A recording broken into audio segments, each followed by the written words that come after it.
This is how life is. Life is not like this. Life is like this. But I'm Darkside Phil. I am not any other content creator or streamer. I'm Darkside Phil. I'm the guy. I'm the guy. An e-baking scammer. I'm the guy.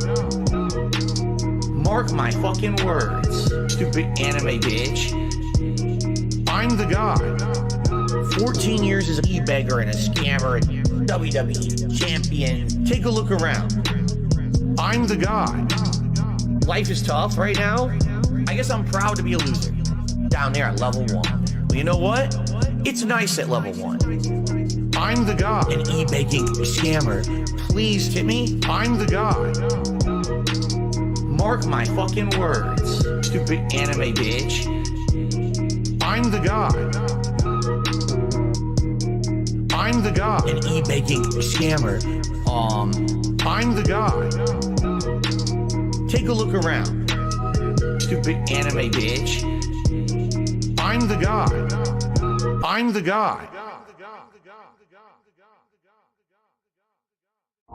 Here's the thing. I became infamous on the internet in 2016 for accidentally beating off on camera. Now, luckily, nothing was shown. There was absolutely nothing exposed to the internet. It was just me doing my own things. I went viral for it. I just want the bust.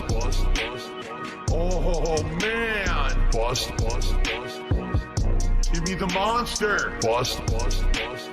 Wow, it's big. Bust. Oh my God, look how big he is. Oh my God. Wow.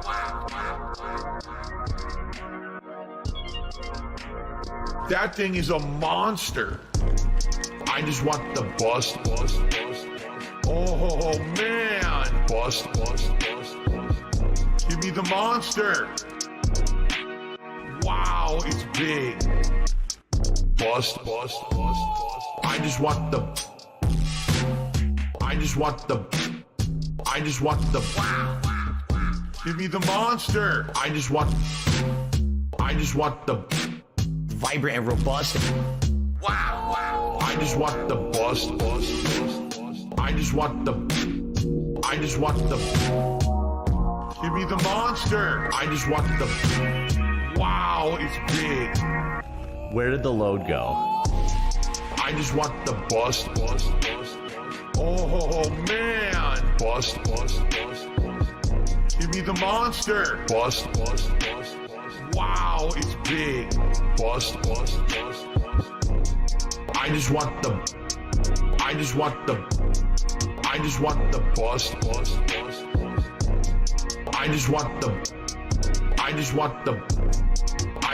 the bust. Oh!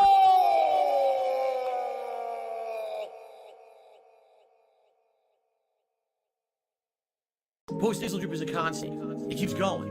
It's like a faucet that's dripping. I can't turn it off. I can't make it stop. Then I'm like, damn, my post-nasal drip is going. My sinuses are inflamed.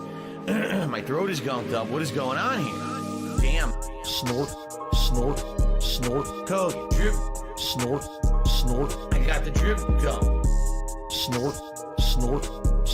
Code. Drip. Snort. I got the drip going. Damn, I got the drip going. I got the tips going. Clear your throat. Blow your nose. Damn. Clear your throat. Please tip me. Damn. Post-nasal drip is a constant. It keeps going. It's like a faucet that's dripping. Damn. Snort. Code. Drip. Snort. I got the drip going. Snort. Code. Drip. Snort. I got the drip going. I got the drip going. I got the drip going.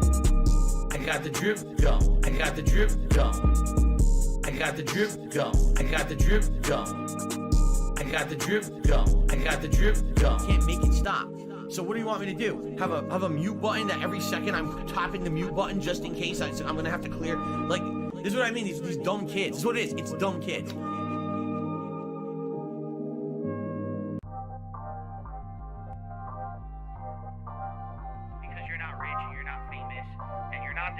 That. You had an opportunity to be, but you blew it all. And I said, well, oh well. I'm proud of that. I guess I'm proud to be a loser. 3, 2, 1. This one's for all my babies. Hello, everyone. We are here. That being said, phoning it in here, our call-in show, which today, of course, which you've been rightfully roasted for, is not actually a call-in show. We're going messages only here, so we should call that messaging it in, I guess, today. But as always, I'm surrounded by so many members, and I want to start with the one, the only, the Meerkat legend. How you doing, my friend Meerkat? Hey, what's up, everybody? Let's not call in tonight and instead just look at messages. I'm very excited. Yes. Thank you for that. Also, our cerebral style host, the one, the only, Steve of the Dead. Hello. I was expecting a lead in. Like, how are you doing? You know, I'm trying to get through all the messages we have to get through today. So I'm going quick style today. Quick style. Legendary Wizard of Oz style man. Fantastic Mr. Sam. Hello. I think we got to do that from now on. But yes, we are all here just in disaster mode, a code black in terms of disaster mode, trying to recover from being trapped. All of us were trapped in such a big way yesterday. We have been in talks as a team together here, trying to decide how we're going to get out of this trap. And I hope you guys watching can help us do that, because we definitely need some help. We are still extremely shook from what happened yesterday. The L we took is so massive that I don't think we'll ever fully recover. I don't think that's an understatement either. We're going to work on that today, getting over with all of you guys that are all legends, of course. And the question of the day, I guess first, we should say, is a fun one. We're kind of lighting the mood a little bit today. And that question of the day is, if DSP had to make a burger, you had to make a DSP burger, what would that be, right? What would that look like, sound like, ingredients, all that kind of stuff you want to add, please do so. We got some great answers already from the members post I put in earlier today. So I guess I want to read. I guess we're going to go first. That's our prerogative. We are the hosts here, so we can go first. So I'm going to throw it to, I guess, Meerkat. I believe you said you're ready with one, right? No, I want to go last because I have no idea. I want to make something up on the spot. Okay. Sounds good. Steve, do you have a burger prepared, or should I continue down the line? I do have one that I've made up on the spot. Okay, yes, here we go. A microwavable burger that somebody else would have to make for you, because that would involve the fewest steps possible, so therefore the fewest opportunities to fuck something up. And then subsequently have to DoorDash because, you know, you followed a 4-step recipe incorrectly. So it'd be microwavable, and you'd have to get like your mum to do it. Sounds good to me. All right, let's go to Fantastic Mr. Sam next. I'm going to go last, I think. Yeah, mine is the level 1 burger. It's as bland as they come. No sauce, no trimmings. Bun's not quite toasted properly. It's been sat around for a while, and it's starting to go moldy. And it's overly expensive for how bad it is, and you wonder why anyone's still buying them. Perfect. I'm going to go with the penny pincher. This is 2 pieces of time-released Asian fusion-style, California-style rolls on an authentic Italian penne-infused roll dipped in bamboo sugar pasta sauce and served on a paper plate by your local DoorDash driver. Payment options are available for those without credit. The penny pincher. I'm waiting for someone to top me on that one, by the way. I'm waiting for someone to top it. Come at me, bros. Come on. All right. But anyways, please, if you have a better idea, please let us know in the chat. Or, of course, you can always leave a message. But yes, before we get to the nonsense, thanks so much to a lot of legends out there that are supporting. I see the support, and that is amazing. Wow. What should I do like Phil did yesterday? Yes. This is how we make lemons out of lemonade. Yes. Thank you. Jay of Cornwall. Yes. That was so cringe. But let's go through that stuff. Before we get to the messages, let's talk about what happened yesterday and the day before that, I guess, because it's so many sagas here. Our heads are still spinning around here. But car breaks down. We all talked about that already, I believe, right? We already covered that after that part of the story. The car broke down. Cat woke him up. Jasper was woken up early. Briefly on the recap. Yeah. Okay, let's move past that. Then, at first, the repairs are going to cost $2,000, but then they go down to $1,100. And this is all, a lot of people at this time, right, were saying, oh, of course, he lowers the number. It was $2,000, then it goes down to half to $1,100 just to make it a little more believable. And everyone was kind of thinking that, right? That's what everyone was thinking. Kids are coming in the room here if you can hear them. Sorry about that. Yeah, Meerkat, please handle the story a little bit here. Got some children coming in the room here. Hang on. children's style disruptions. children's style disruption. Okay, they're good now. So yeah, and then this is when the story gets a little, as Meerkat puts it, the trap, the lookings of a trap start to be set. Right, Meerkat, is when he mentions several times in his stream that he will provide factual evidence for these receipts. Right, is that fair to say, Meerkat? Right. He set it up in the daily wrap first. That's the first time I noticed. Mhm. He mentioned he was doing an experiment, and he mentioned everything about providing proof. He was very adamant on that point being made very clearly, that he's going to provide proof.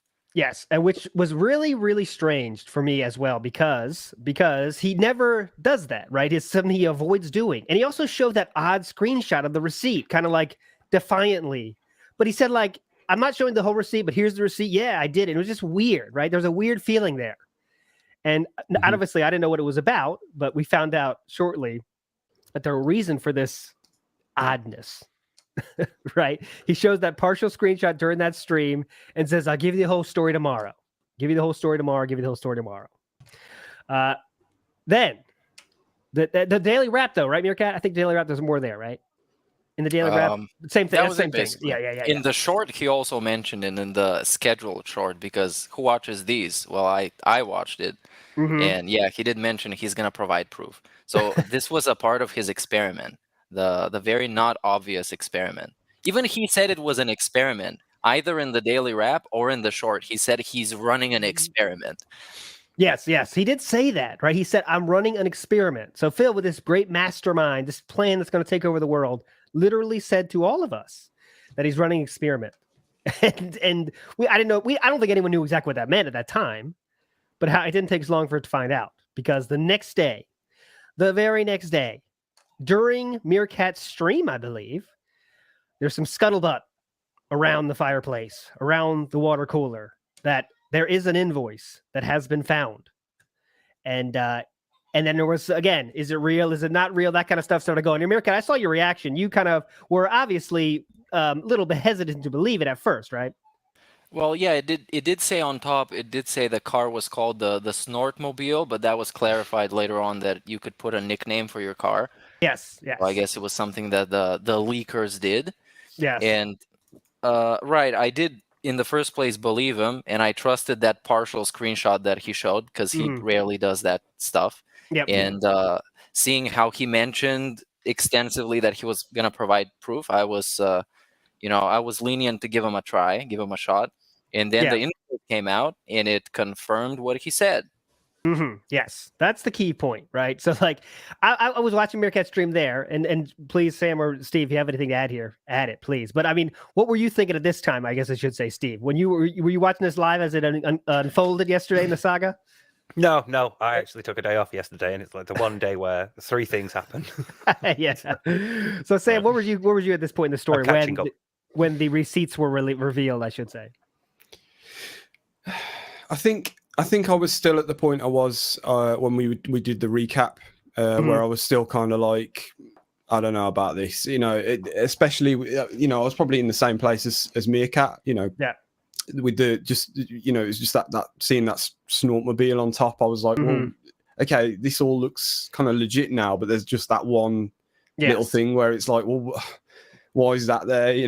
But, and then the car was 60,000, and people, rightfully so, were like, hey, his car does not have 6,000 miles. That's a lie. That's a falsification. Obviously, the Snortmobile is a reason for pause. All that stuff is definitely true.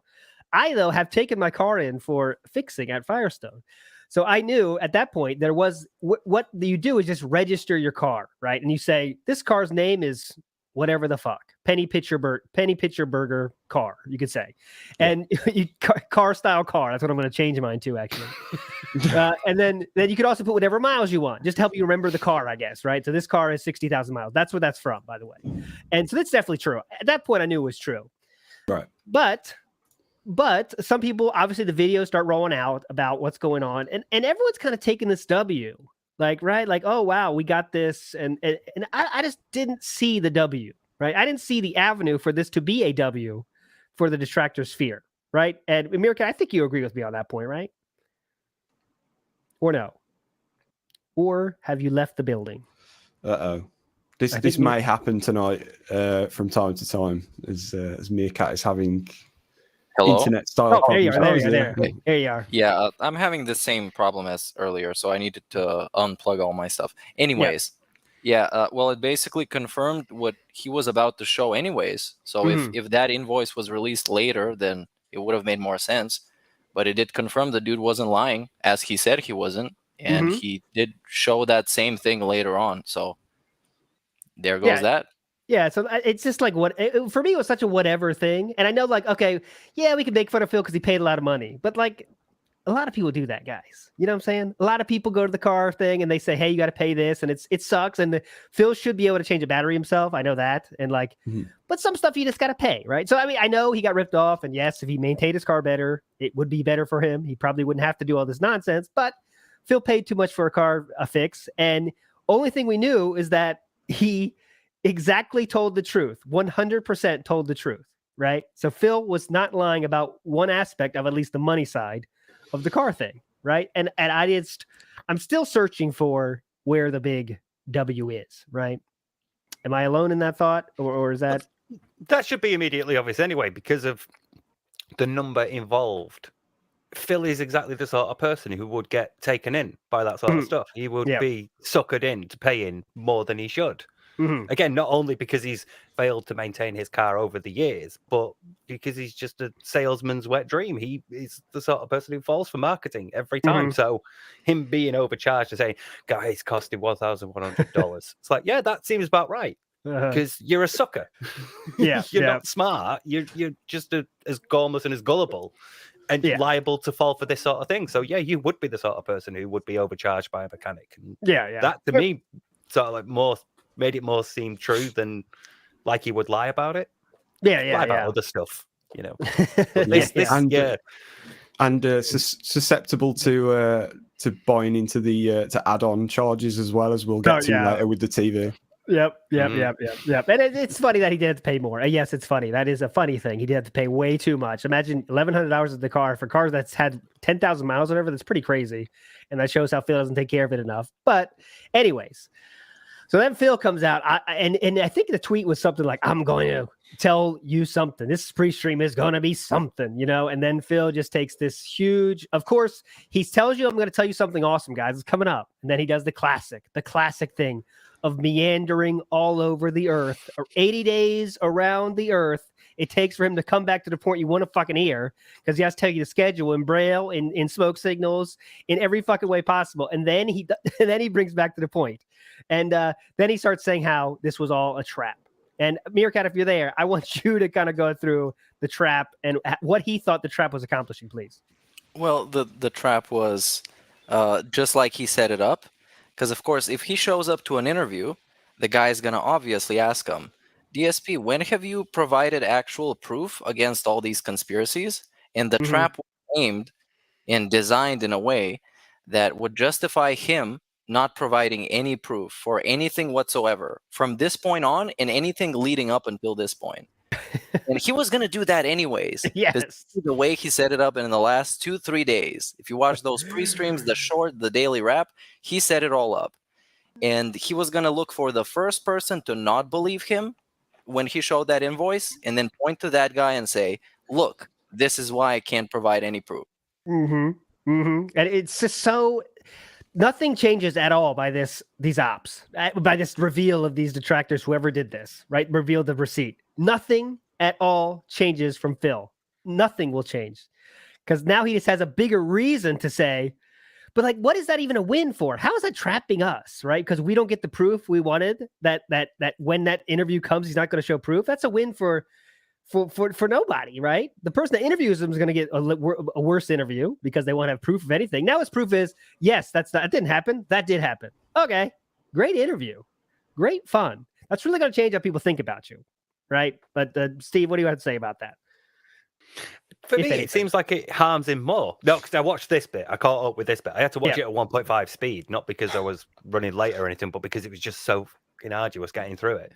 But it harms him more ultimately because it just means people are going to work harder now. They're going to work harder to get actual info, because he's now in a position where he doesn't ever have to give information. He's got his justification for never having to give you any proof of any of his statements. And all that's going to result in is he's never going to be believed. Why would you believe someone who doesn't offer you proof of their claims? Yes. Yep. So people will just be like, right, well, let's check it then. If he states this and he's offering no proof, somebody's going to go check. He's just going to encourage this sort of behavior. Exactly. Right. That's exactly the thing. Whenever Phil thinks he gets a W, it makes, as we've seen, it gets the detractors that are interested in those ops doing harder ops, right? I'm going to do ops harder is what that collective group does, I think. Right. And it makes the people that question him on a pretty basic level just go outside, go out of their way to look up the troll stuff to see if that's been proven by the trolls in any way. So if anything, he makes more trolls by doing this. Yeah. Yes. I it's incredible how he thinks this is a win. And whenever Phil gets a win, like you said, Meerkat, you said this before, that's when the best stuff happens. That's when the best Phil comes out, because he gets all happy and he knows I'm winning here, and then something's going to happen. So just wait. Go ahead, Sam. Yeah, we're getting some of that best Phil at the moment, though, aren't we? Like, some of that's coming out at the moment. Depending on how you look at it, you either enjoy it or you're infuriated by it, even more so than you normally are. And again, as we'll get to with the TV stuff, we'll get to that part. Yes, don't worry. With this Phil, we're edging you a little bit more. A few of my favorite moments from the trap setting, when this internet 14-year content creator has all these pictures on his screen. He's ducking under pictures instead of chasing the layout. Oh my god. Yeah. You can't. I forgot about that. Just start ducking, guys. Don't worry about your layout. Just duck under stuff. He's doing the limbo with the OBS layout. Yeah. Just when you think you've seen the extent of his incompetence, you get that. And that's gold. That's just, you cannot write that stuff. Once again, that 14-year, I've been here 14 years, that reared its head as well. If I've been doing wrong, it would have happened before. I've been here 14 years and I've still not been in trouble for something. So, all of the stuff that the detractors say about me is wrong. It's false, because otherwise I'd have been in trouble for it earlier. And it's like, you can get charged for crimes historically. If just because you've gotten away with it for 14 years doesn't mean you're not guilty of it, or there's a statute of limitations that's expired or something. But even that came up as well. Innocent until proven guilty. Why do I have to provide evidence? In the court of law, I'm innocent until proven guilty. Why should it be me that has to provide evidence? What the fuck? Because this isn't a court of law, you dumbass. He's bringing up the rules of the world for this YouTube thing. Yeah, like he always does. Just like in that, we did a rewind when he thought about the rule. What was that? The trademark rules. The trademark rules for the US are for every website. Yeah. Fair use. Yeah, it's under fair use because it's transformative. And they're like, but Blip didn't want that. Yeah, we don't care. Blip's like, we don't give a shit about that. But thanks for the info, Google researcher. Yes. But then, just like he said, it's like when I show evidence, they just move the goalpost. Was his earlier claim, right? That was why he didn't show us anything before. Now, what his mind, why he thinks he wins, guys, is because now he has something stronger than they just move the goalposts. When I show stuff, they do things. And in this case, the do things will show you a receipt. So that's basically what he thinks this win is, in the shortest form. And also, he's saying I can't provide future. In the past, I'm not showing any proof of anything in the past, in the present, or in the future. So now he thinks this one event has been like, fuck it, my word is the law, motherfuckers. That's what his mind is thinking right now. I mean, that's why he did all this. That's why he did all this, is because he never has to show proof for anything anymore in his mind. Exactly. And he gets to kill 10, 15 minutes of an interview telling the story of why he can't show anything as well. That's a beautiful way now of him to kill some time, that he would otherwise potentially have to answer another question in. Now he gets to say, I showed this receipt, and he could even bring it up on his screen and and duck under it. Yeah. Hang on, guys. We're going to show you some questions we got today. Let's get down, guys. It's coming up. Yeah.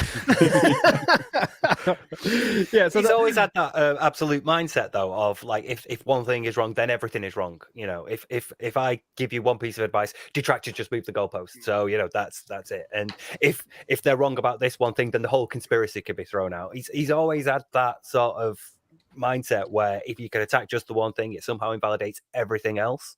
Yep. And Yep. you just see it there as well. Like, well, they've done it this one time, therefore never again.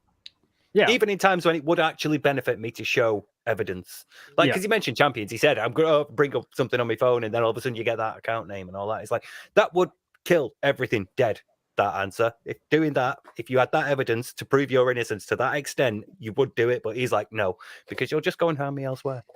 Yeah. Think about how quick that would be. Go right? down for guilt. You know? Don't How prove quick your would that innocence be? to your judge.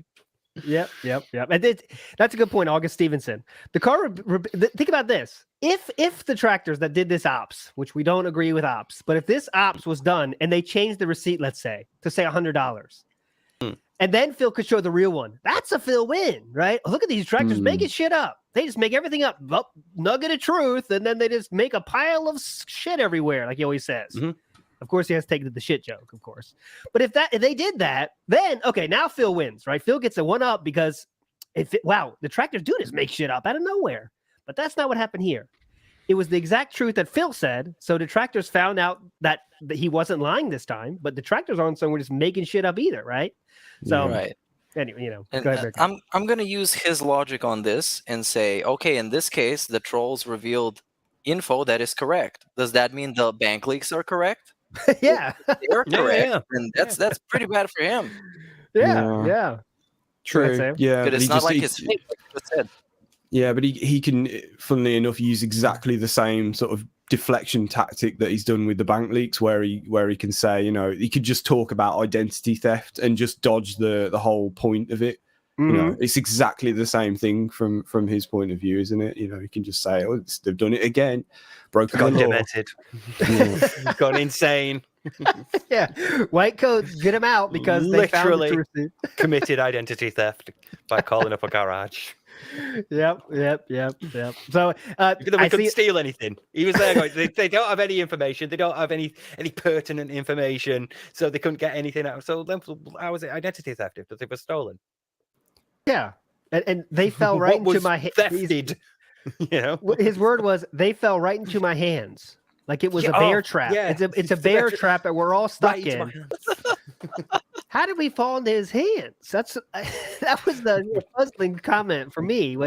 Who's in anyone's hands right now? They showed you a receipt that you were going to show anyway, apparently, and it proves that you didn't lie. Okay, good job, Phil, not lying. It's something that normal well done. people do all the time, right?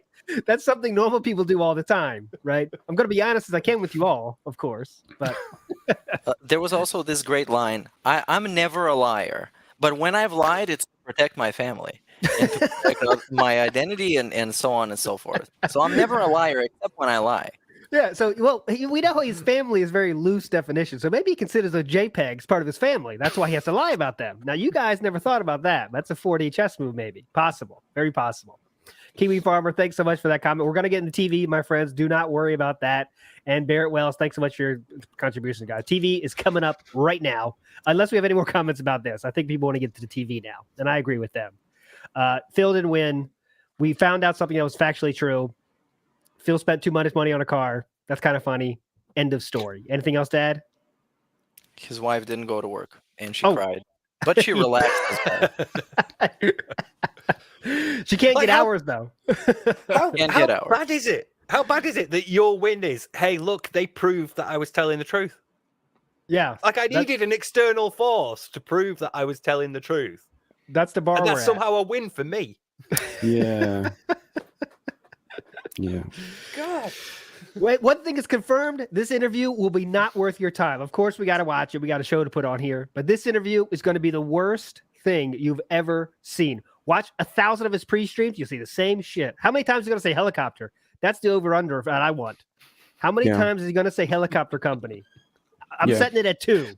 The only people that are gonna get any, I don't want to say benefit, but you know, get anything out of it is detractors, is people like us, because we get to analyze it, we get to compare it to the quartering one, which, by the way, I got to watch in the Meerkat stream yesterday because I hadn't seen it for a while, and there was a couple of bits in it that I thought were great in that quartering interview. Not great in terms of, you know, Phil came across well, but for instance, the first question, I think the first major question he gets asked was about his 10-year plan. You know, what are your plans for the future, and, you know, after all this ends, or whatever it was. And he immediately talks about the past. Like, it's again, you can't write this stuff. It's great. Immediately he goes to, well, I didn't mean to do this, you know, and he completely dodges the point. You know, he doesn't. I don't think he gives any kind of meaningful answer. Oh, But yeah. My favorite bit was from the quartering himself, when he was like, okay, let's talk about your biggest controversy. And then he admits he did absolutely no research of his own, and somebody else told him what the Jasper controversy was about. That was my favorite bit. What a great, dedicated interviewer. The quartering. God. Amazing. Totally didn't want to cash out on a lolcow interview. Yes. Totally didn't want to do that. He just wants that, though, maybe. doesn't he? He wants that, but with like 5 million subscribers. Yeah, Yeah. that's It what he could be wants. like the quartering, but with a much bigger audience than Phil. That's it. That's what he wants. Yep. And I like how the quartering thought that where'd the load go was like the funniest question of all time that was changing the world. It's like, all right, you know, like we get, I guess it's cool, it's funny, but okay. That's the thumbnail too, by the way. So yeah, Phil want to deal with drama people at all, not want to deal with these jokesters that make fun of him. What's the thumbnail in that quartering video? Where'd the load go? Where did the logo? Yeah. Oh, great. That's real. That's you know. Anyways, let's move on. We are edging too much tonight. TV. So during the stream yesterday, Phil's already made $500 or whatever from these ops. By the way, so yeah, that's one other outcome of these ops, is Phil was donated $500 by people because of course, feigning distress, feigning all this troll nonsense behind the scenes. And then during that shopping stream, oh no, this was not shopping stream yet. This is a day stream, excuse me. Day stream. The TV goes out, and oh no, guys, we get to see a nice, good shot of that setup, that beautiful 14-year content creator setup. Beautiful wire management. Look on Sam's face then. Sorry. It's just my favorite. The cable is wincing.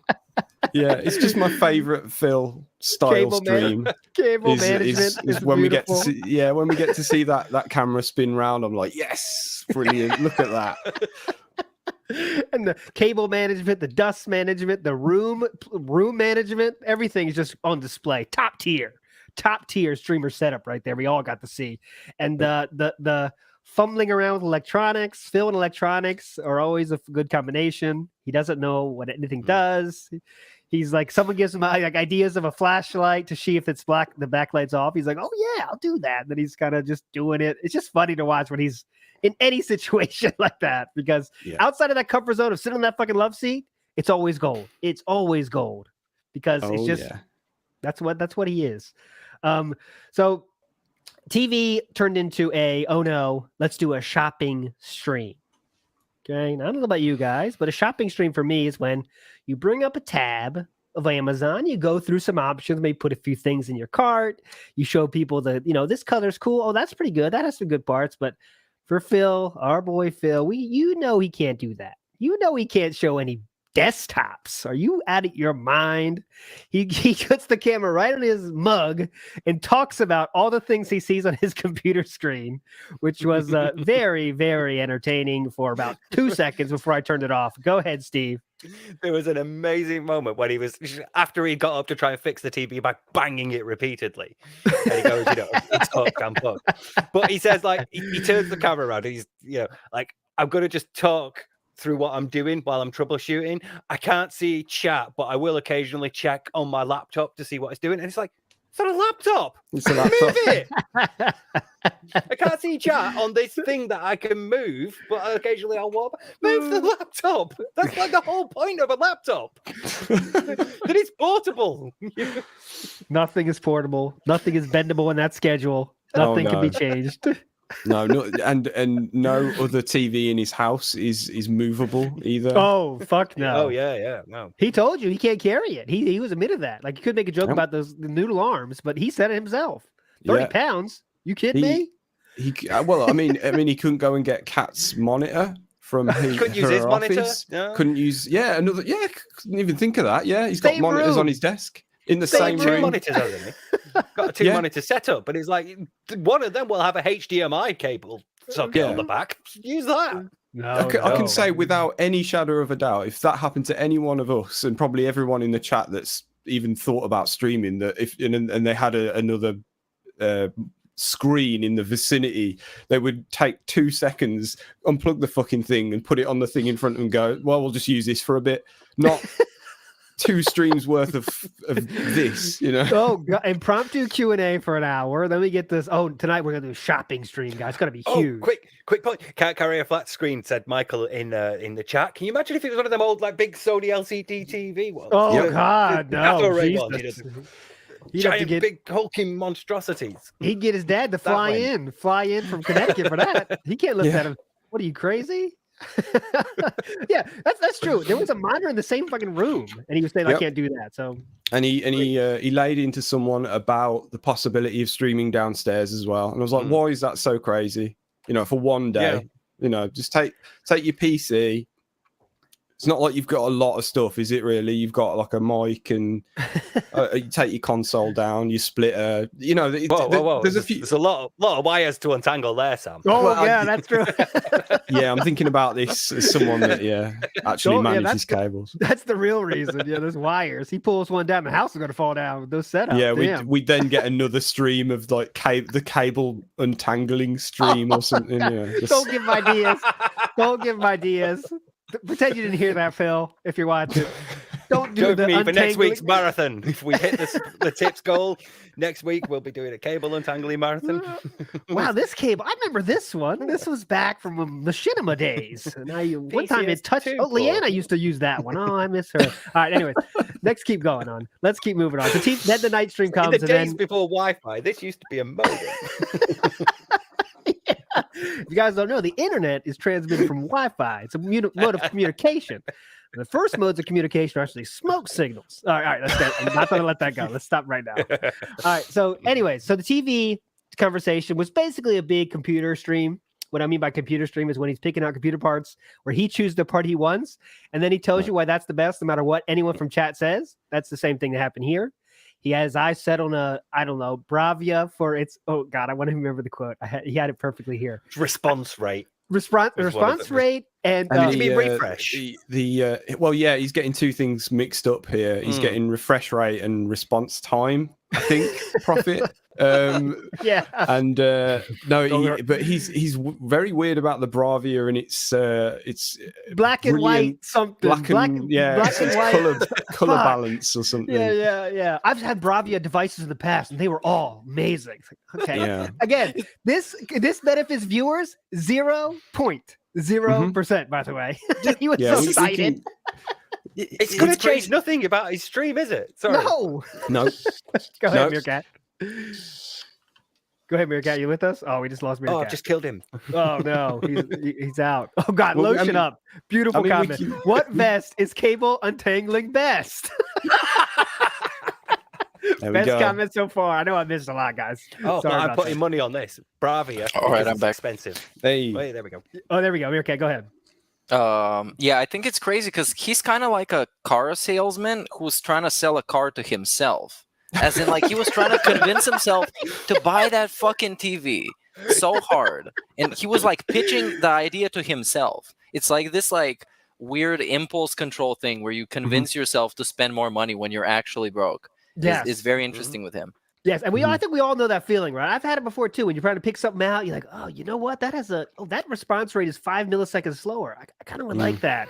You think about it, right? But of course, smart people with the budget don't just bigger numbers mean better. You know what I mean? Which Phil does, and you're right. That's such a good thought there. Is that he was trying to convince himself, or really convince his whales, why he needed that one because they keep the money coming in, right? And the thing is with Phil though, like that thought entered his head as soon as that TV was broken. Yeah. He realized as soon as that happened that he was never going to accept any other solution to this problem. It was just, I can get a new TV now. But then it got out of hand later on with the the picking. Yes. And he's like the TCL, which is kind of like the value of choice, right? It's a TV that you get. It's cheap. I have one out right there in the loft that I use for the kids kind of watching stuff.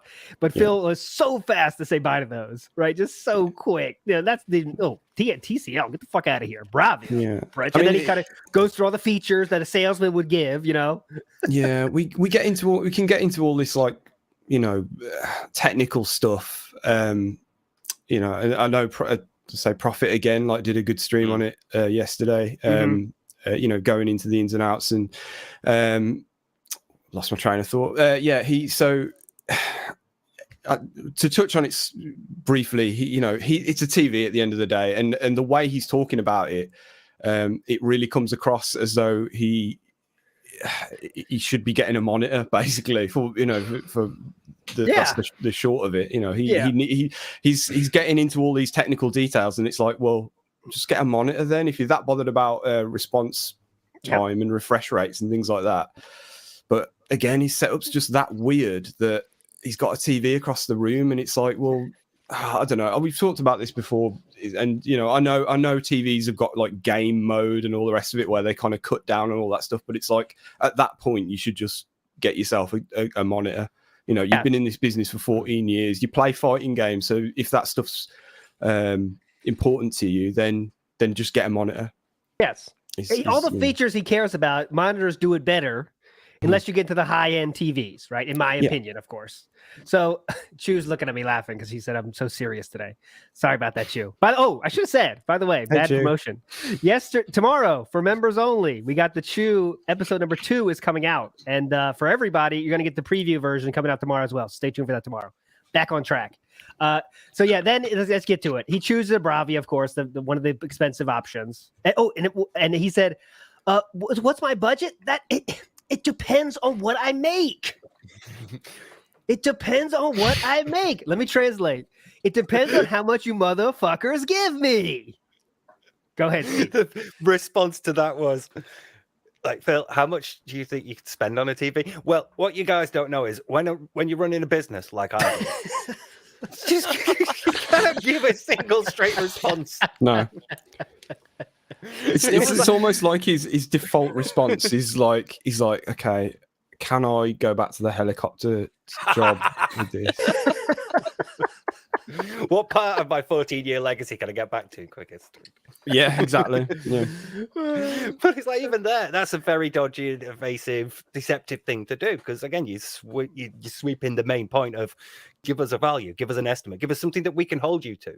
If you say I could afford to spend 1,000, that gives us a number we can hold you to. If you can only spend 150, gives us a number we can hold you to. Because again, just like with saying, oh guys, it's going to cost me over 1,000 to fix my car, someone's going to check Amazon for the cost of that telly. We don't even need to. We know that he's got it on fucking finance. Yep. But also, that number talks about, if he specified a number, it would make it easy for us to judge. Okay, is he over exaggerating about how much money he had to spend all this time? These few days when he was barely getting by, he had to spend on all these emergencies. Now we're gonna spend 500 on a TV? Is this reasonable? So that's why we got to keep it without a solid number. It's just this abstract amount of money that he would like to spend on something that is very nice. And one thing Phil was very careful with is making sure you don't think this extra money is going to anything, right? He says this so well. I mean, so bad. But he says, when he got the $400, he goes, okay, thanks so much to that, whatever, Dark Ninja 4000, because now it's like a normal week because all the bullshit happened. Now that you gave me that much, it's like a normal week. Yeah. And now I'm back at 0. Yeah, exactly. He has to say that. He has to say that. He can't not say that. Because he does not want anyone to think anything's going well, except when it's about the tractor stuff. Then he's got the W's. He's winning the fucking Super Bowl against the tractors. But finances, whoa, we're back to 0, guys. Let's calm down. Let's not do any W's yet. It's a normal week, so you guys better. I hope you get your buy-in. You know what I mean? That's one of the sleaziest things he did of the whole thing yesterday. Yeah.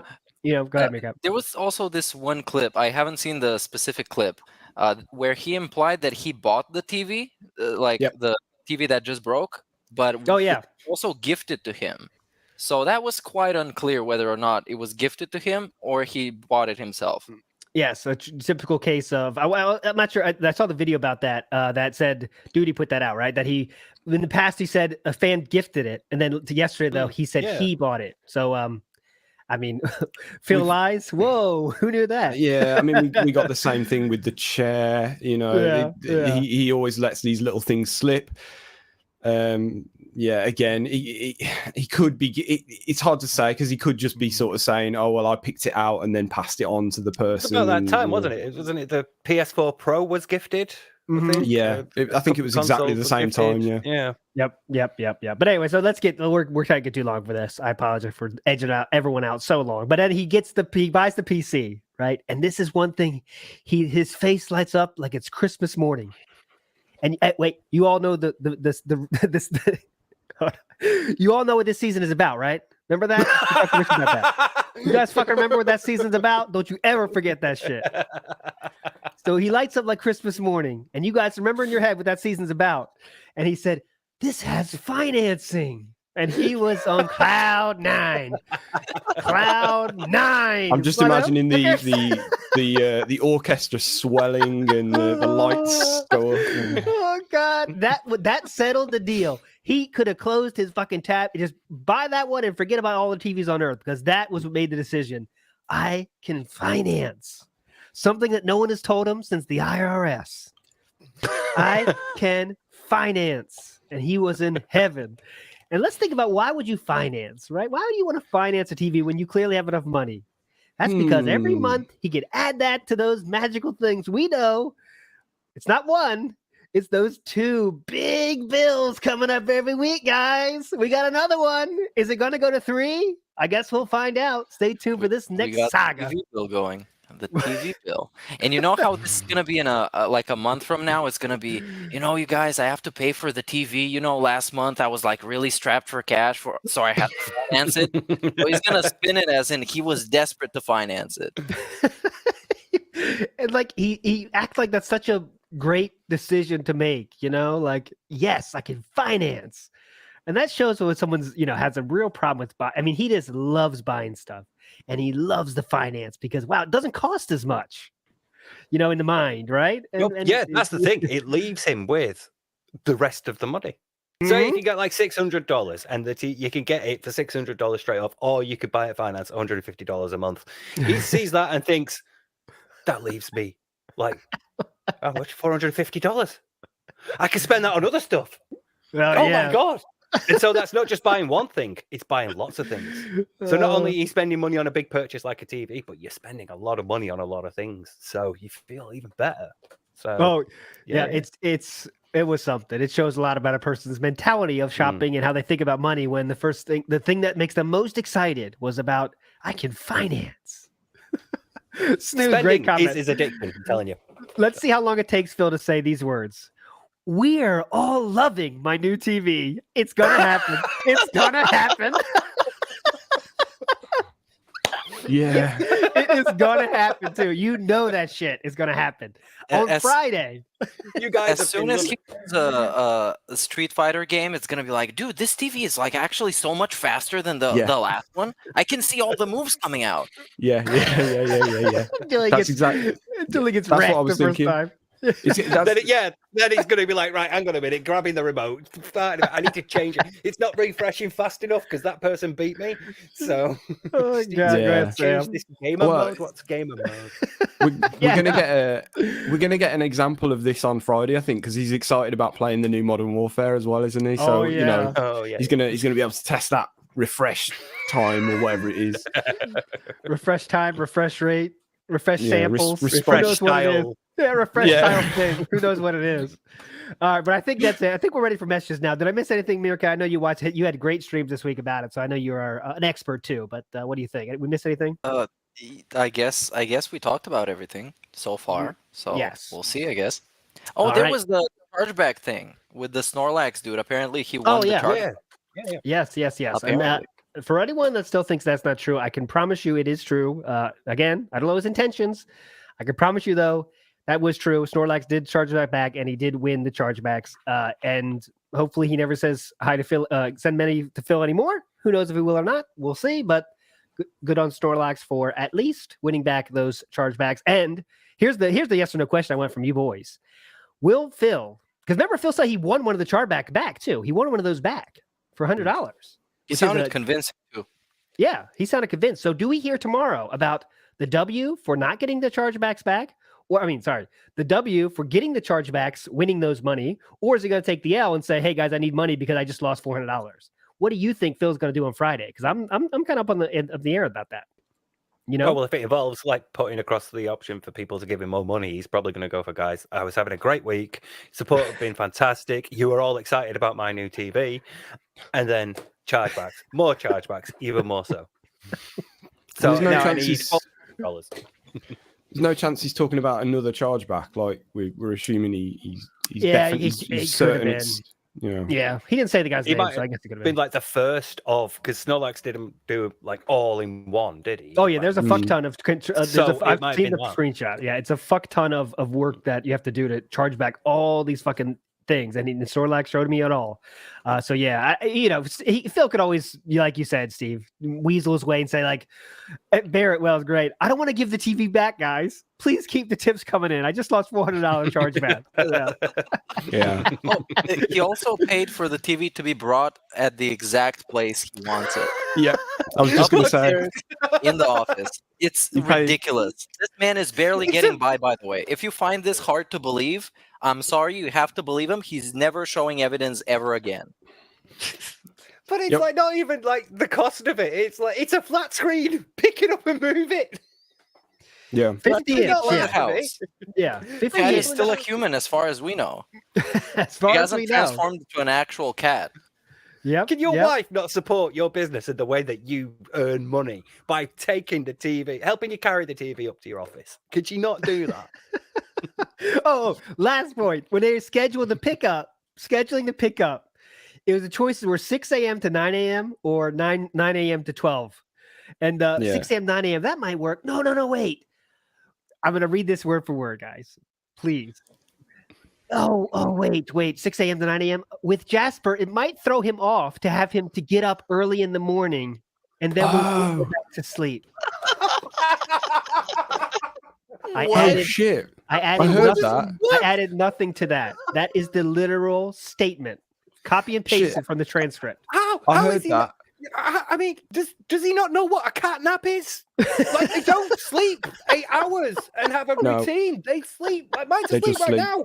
That statement makes sense if you have a child that is less than the age of 3. And after that stops there too with humans. And he's saying it for a feline pet. Oh, excuse me. Feline family member. Yeah, I heard this in the background, and I assumed I thought I heard cat as in cat.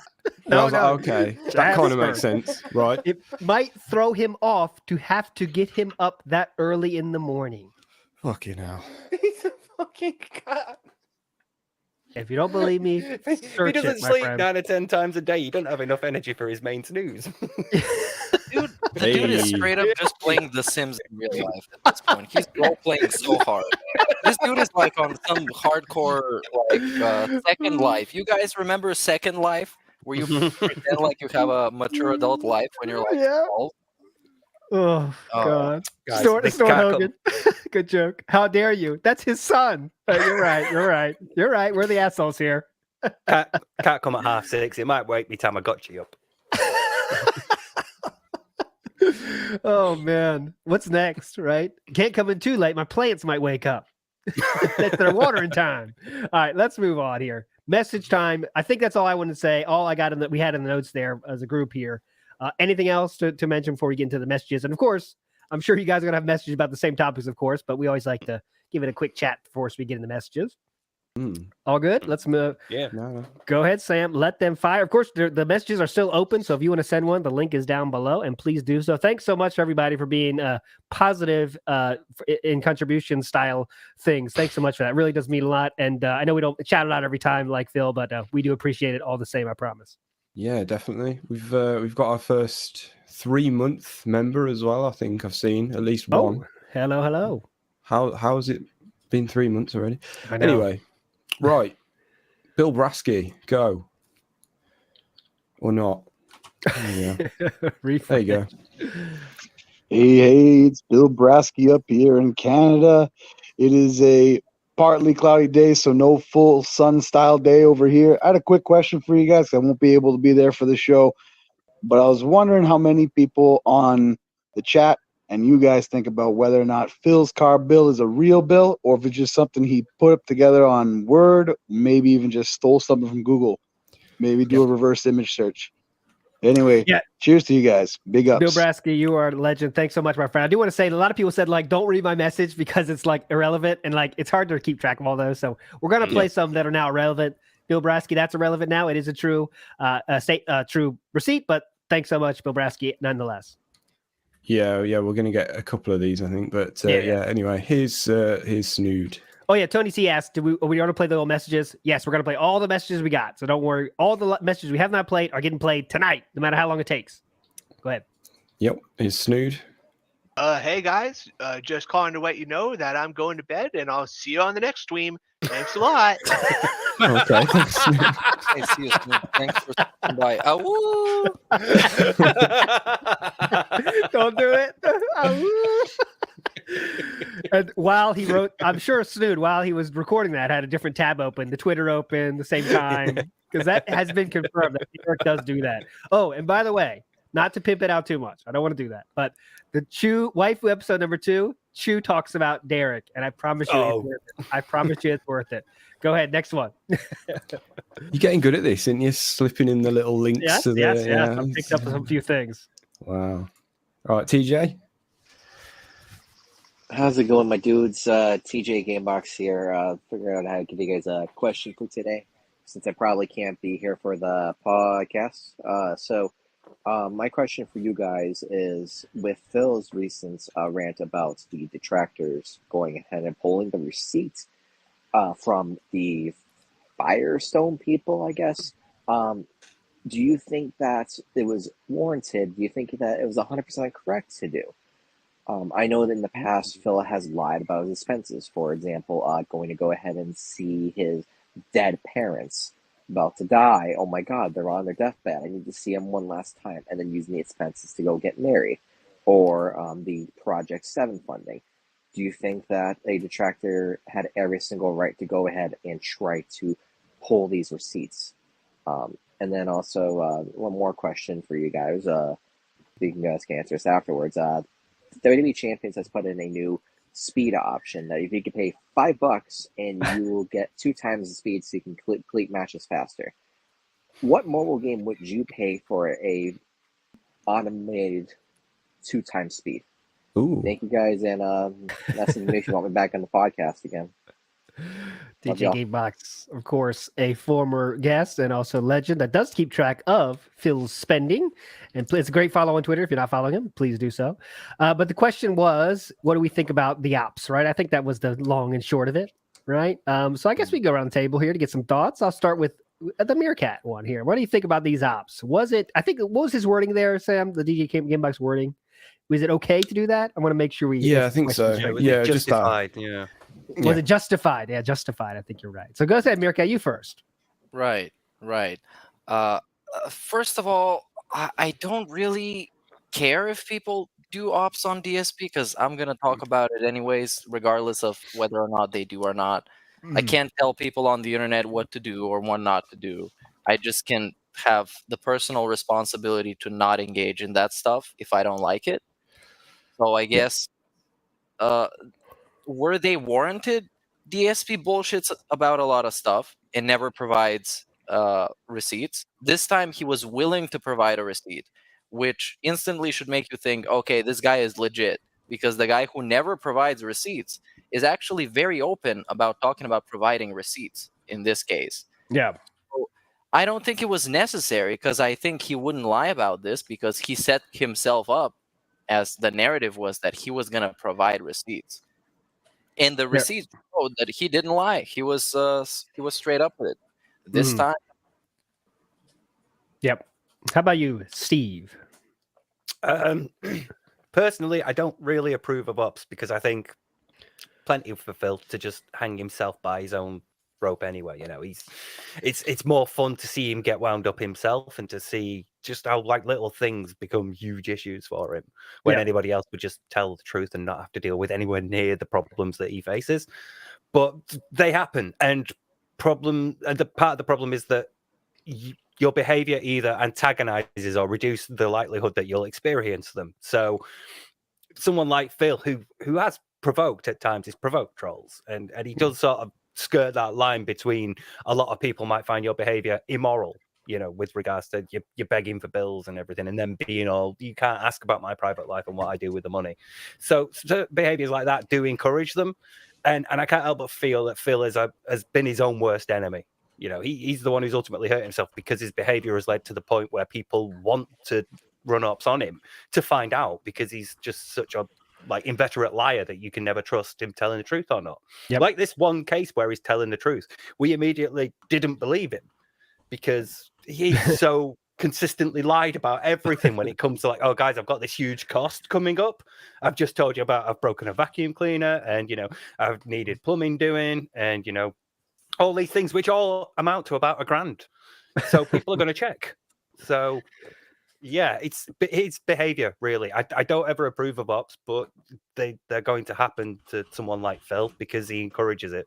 Yes, exactly to that point. He did encourage it. I can give some examples.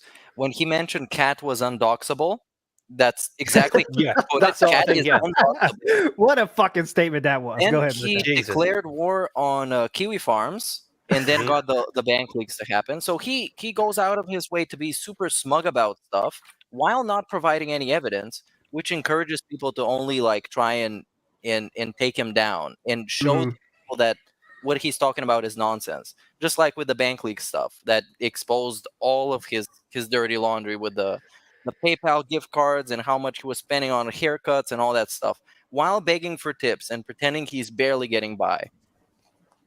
Yep. It's just so simple. If you didn't, he has to be on top of everything in his mind, right? Like an elementary school kid. Like, I'm the best at everything. You never can beat me in any aspect. And he has to like poke the bear of kiwi farms. That's someplace you do not want to fuck. You do not want to fuck with them, because you see what happens. They got what else? If you had to say, what do you want to see from Phil to prove he's lying or not? It's the bank statement, and they fucking got it. So he got what he deserved on that. But go ahead, Sam. I want you to answer first, where I'll finish it up. Yeah, I think these guys have pretty much summed up my take as well. Like, I don't approve of it. I certainly won't get involved in it. But I don't mind if people are going to do it. They're going to do it. It's fine. And we occasionally get to, I guess it's not a great way of putting it, but like we get to kind of reap the benefits of it sometimes. The bank leaks happened, and that told us and basically told us everything we need to know about the guy. At the same time, like you say, Phil regularly asks for it. He gets overly smug, or he will outright provoke responses, and also blows everything out of proportion as well. He gets to spin this stuff in ways you can't even imagine, like the identity theft and stuff like this. He gets to spin a win out of it, or not a win, but he gets to, I don't know how to put it, he gets to frame it in a way where it kind of in the long run benefits. Makes him the victim, and he gets to benefit from it because he can use it to say, well, they did this, and people start to I guess feel sorry for him. So I guess there's different ways of looking at it, but the long and short of it is, I don't really approve of it, but it's going to happen. So. Yeah, that's the same thing. I mean, you guys said all the same things. I want to say it's like if someone steals from a bank and throws $1 million out the window, it's all over the street. Are you not going to pick up $1 or $2? Right? You don't agree with the robbery, but there's some money on the ground there you might want to pick up for your benefit. It's not the perfect metaphor, but you know what I'm saying, right? So like, I wouldn't do the robbery myself, but if there's money everywhere that can't be traced, all right, I might pick up $1 or $2. And that's what I think we are here. So does that make us an asshole? Some way, maybe? By default, we're just 4 dudes dunking on another dude who's lame as fuck. Of course we're assholes. Mm-hmm. He's just a bigger asshole. Yes, I think that's the key point. He claims he's not an asshole. That's his thing. He claims he's amazing. That's his thing. That's our new tagline. We are 4 assholes making fun of a bigger asshole. Stay tuned. That being said, With And a butt Steve, fund. It's a and Twitter Steve bio. got a payday in his asshole. with the 4 payday, assholes, 1 payday. here we go. 4 assholes, 1 payday. We want your views. That being said, all right, go ahead, Sam. Last one. Oh wait, Sam, please. We have 107 likes on the stream. It's Oh, something God. silly. With something silly we do. It's kind of stupid, but we'll do it anyway. Go ahead. Oh, Right. go on then. And to quote one of my favorite podcasts, if you all gifted a sub right now, that would be amazing. Or maybe If we you know, could, you know. yeah, maybe we could make one of them as well for Yeah, something. if you haven't seen our news short, it went up yesterday, this morning maybe, but yeah, the news short I put out called "Dueling Fact Sharing." Check that out on our channel here because it Anyway. was fun. It was fun to make. Go ahead, Sam. Please tell us when it's you over, know, though. all stand up for PP. I actually don't think clicking like on a live stream helps at all. So it really doesn't matter if this stream gets 100 likes or 2. I don't think it affects it. Thanks, Tear to PP. your eye. All right, let's get to the next match. TJ Gamebox, you sent us on such a rant. Thanks so much for that awesome question. Jay, go. I think you had another question too, but we're gonna pretend we didn't hear that one because we got to move on. About the mobile games. Which Yeah, go mobile ahead, game Jacob. would you like to be, I guess, faster to play so you can Yes. win more games? The So, Simpsons plaguing- tapped out. I don't play any mobile games. Oh, I sound like Phil. I don't play any mobile games, guys. I don't. No, I don't really. I really don't though. But yeah, that's just Plaguing me. if I could skip being a fungus, because fuck that game. All right, Jay, go ahead. Go ahead to the next one. Its name is Jay. I'm spoiling his Yeah. name. We all know that Phil has a very colorful vocabulary. I would like to know what your favorite misused word or phrase is. Mine is, I think it would be spin-off, which he uses to mean satire. Does it? Huh. Oh, that takes some research. I'm gonna research that one. That is a good I one. need to look into that. Let's pick go that quickly. Yeah, Wow, I that's don't a do good that one. either. That's a good, but I think we could all answer this one. I'll go first. Mine is definitely style. I'm addicted to style. I love style and how Phil uses it. There's different ways Phil uses it. As I get further into this vortex, I'm probably gonna have to get divorced for because my wife's gonna kill me or the widow. Because it's what he does style when he just means the thing, right? So for Yeah. example, I'm gonna eat a lunch style meal. But it's like lunchtime. So just say lunch, right? Or he's playing that college game where you make the campus. Oh, that's a Butler style student, but it just was a Butler student. That's my favorite styles. Is when he just adds it for more words. Yeah, the completely redundant ones. Yeah, that's not how you're supposed to say style. That's my favorite style. Like when he talks about food, he uses it pretty much correctly. He definitely overuses it, but it is correctly, right? This is Asian fusion. Californian style. Yeah. All right, but go ahead. There's got to be some more. How about you, Sam? I always come up with a different one whenever I get this question, but like recently he's been saying the word defray a lot, hasn't he? And like I don't know if he's been using it correctly. I had to look it up, and I was like, because I saw people saying like, oh, he's not using that word correctly, and I looked at it, I was like, kind of sounds like it. It just annoys me that he says it. Like it's just like Defray the cost. Yeah. Defray the yeah. cost. I remember that. Yeah. All right, Steve, go ahead. Well, I've sort of exercised my groupthink ghost, but recently he's been using pertinent a lot, and it's just doing my head in every time he does it. Just learn more words to say relevant. Yeah. Clickbait coming in hot. Clickbait wrestling coming in hot. Spiritual successor. Yeah, he does overuse that. Everything's a spiritual successor of some shit.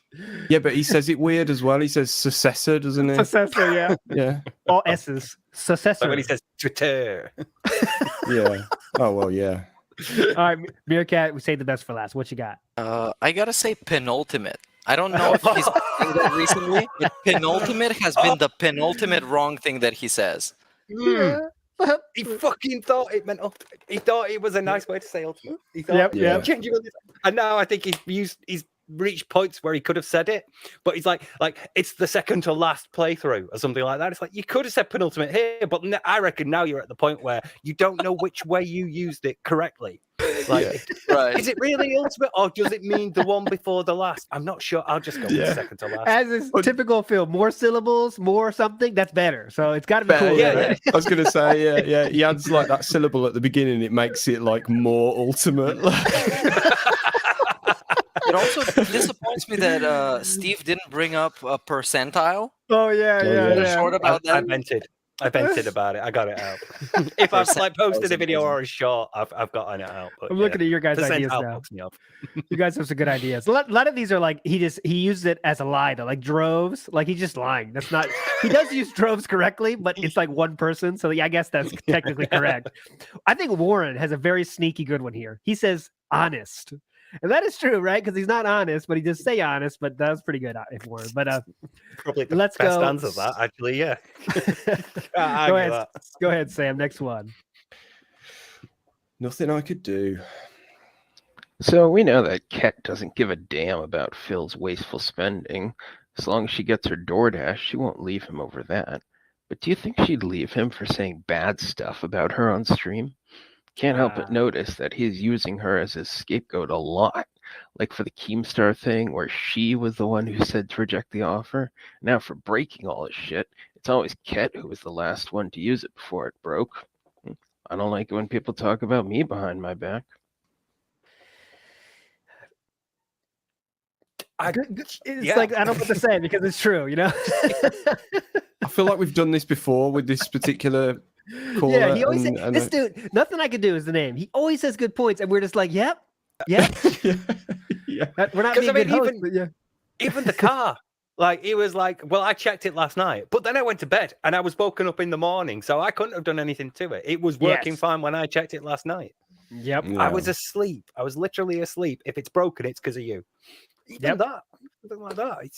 You cannot help but not throw his wife under the bus. Yeah, anybody, basically. The same with John and Howard. We probably blame Jasper for knocking something over. Well, he can throw you under the bus, then yeah. When you only live with one more person and you can never take the blame for anything, it literally just logically has to be the other person's blame all the time. And even when he's not trying to make her look bad, he just ends up making her look bad. Yep. It's not like he doesn't try to do it, it just ends up making it like that.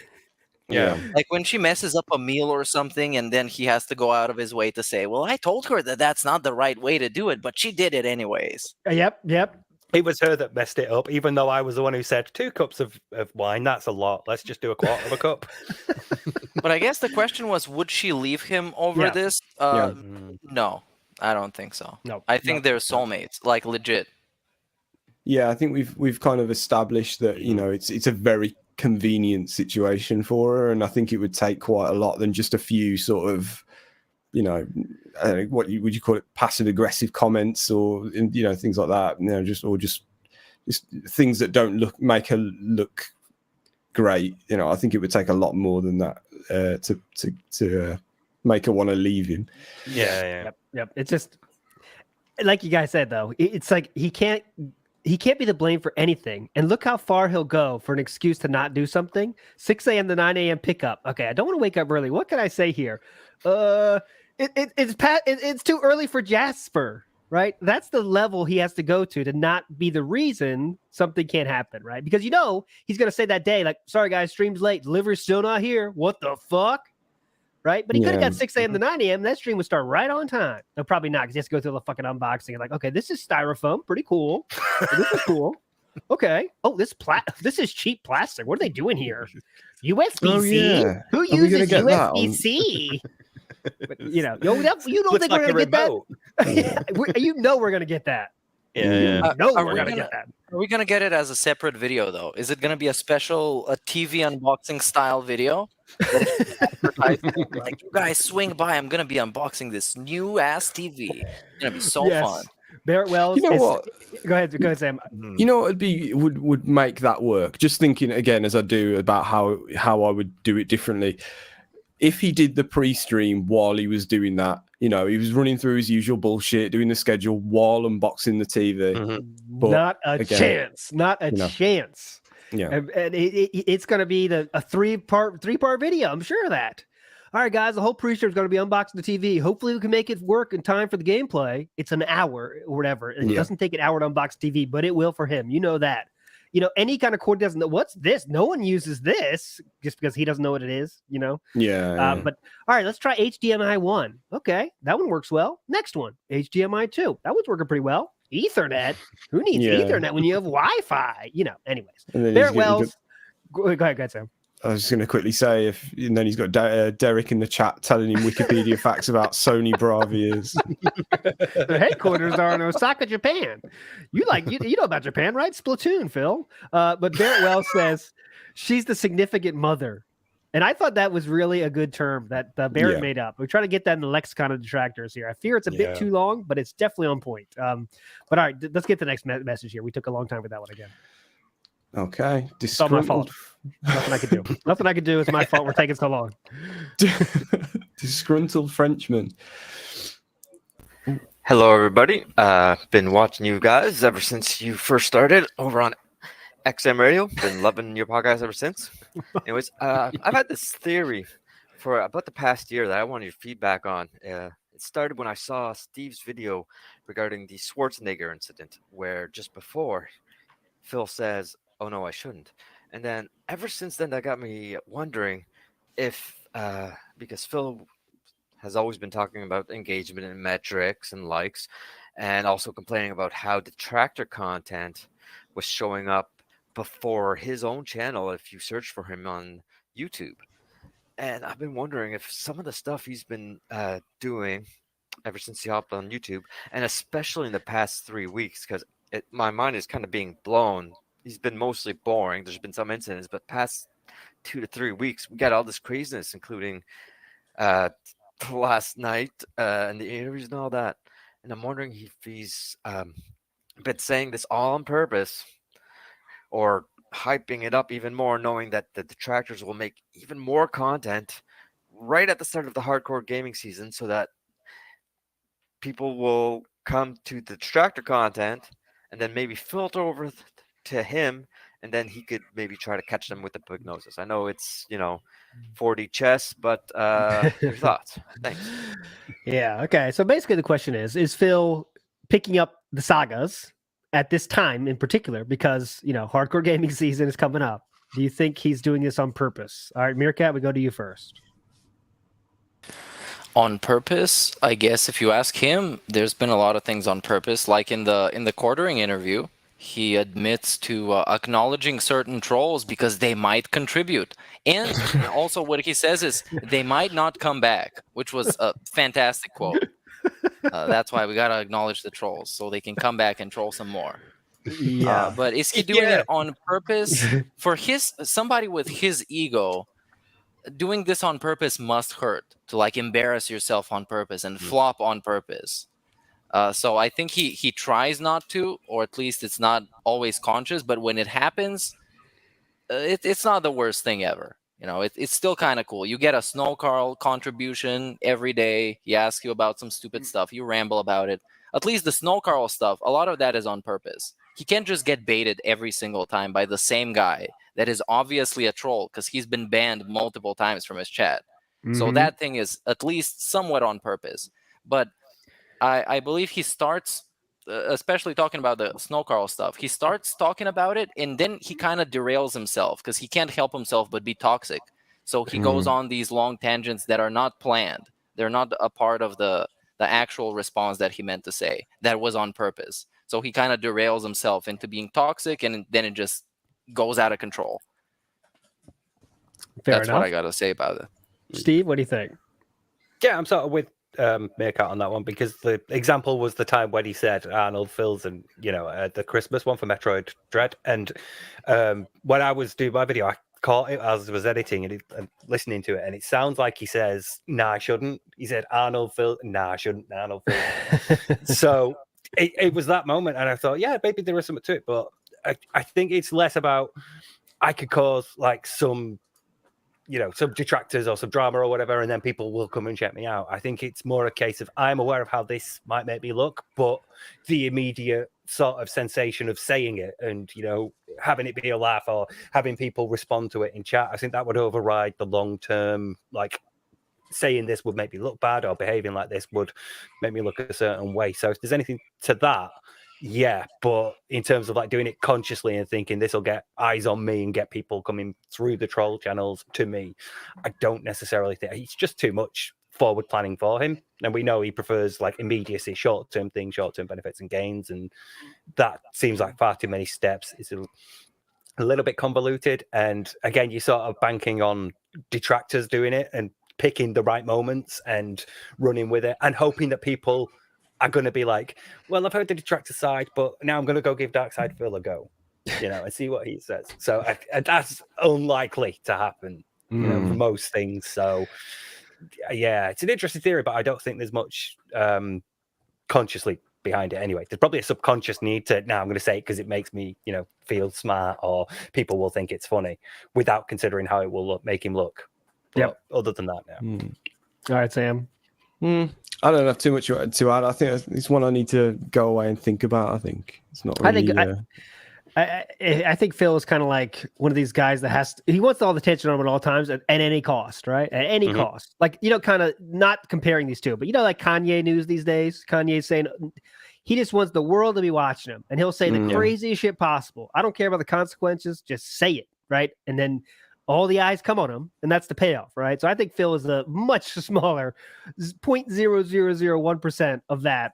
I want all this detractor sphere watching me. I want all this corner of the internet watching me, and I'll do whatever it takes for that. So that's why I think he does what he does. I don't think he's thinking long term, though. No.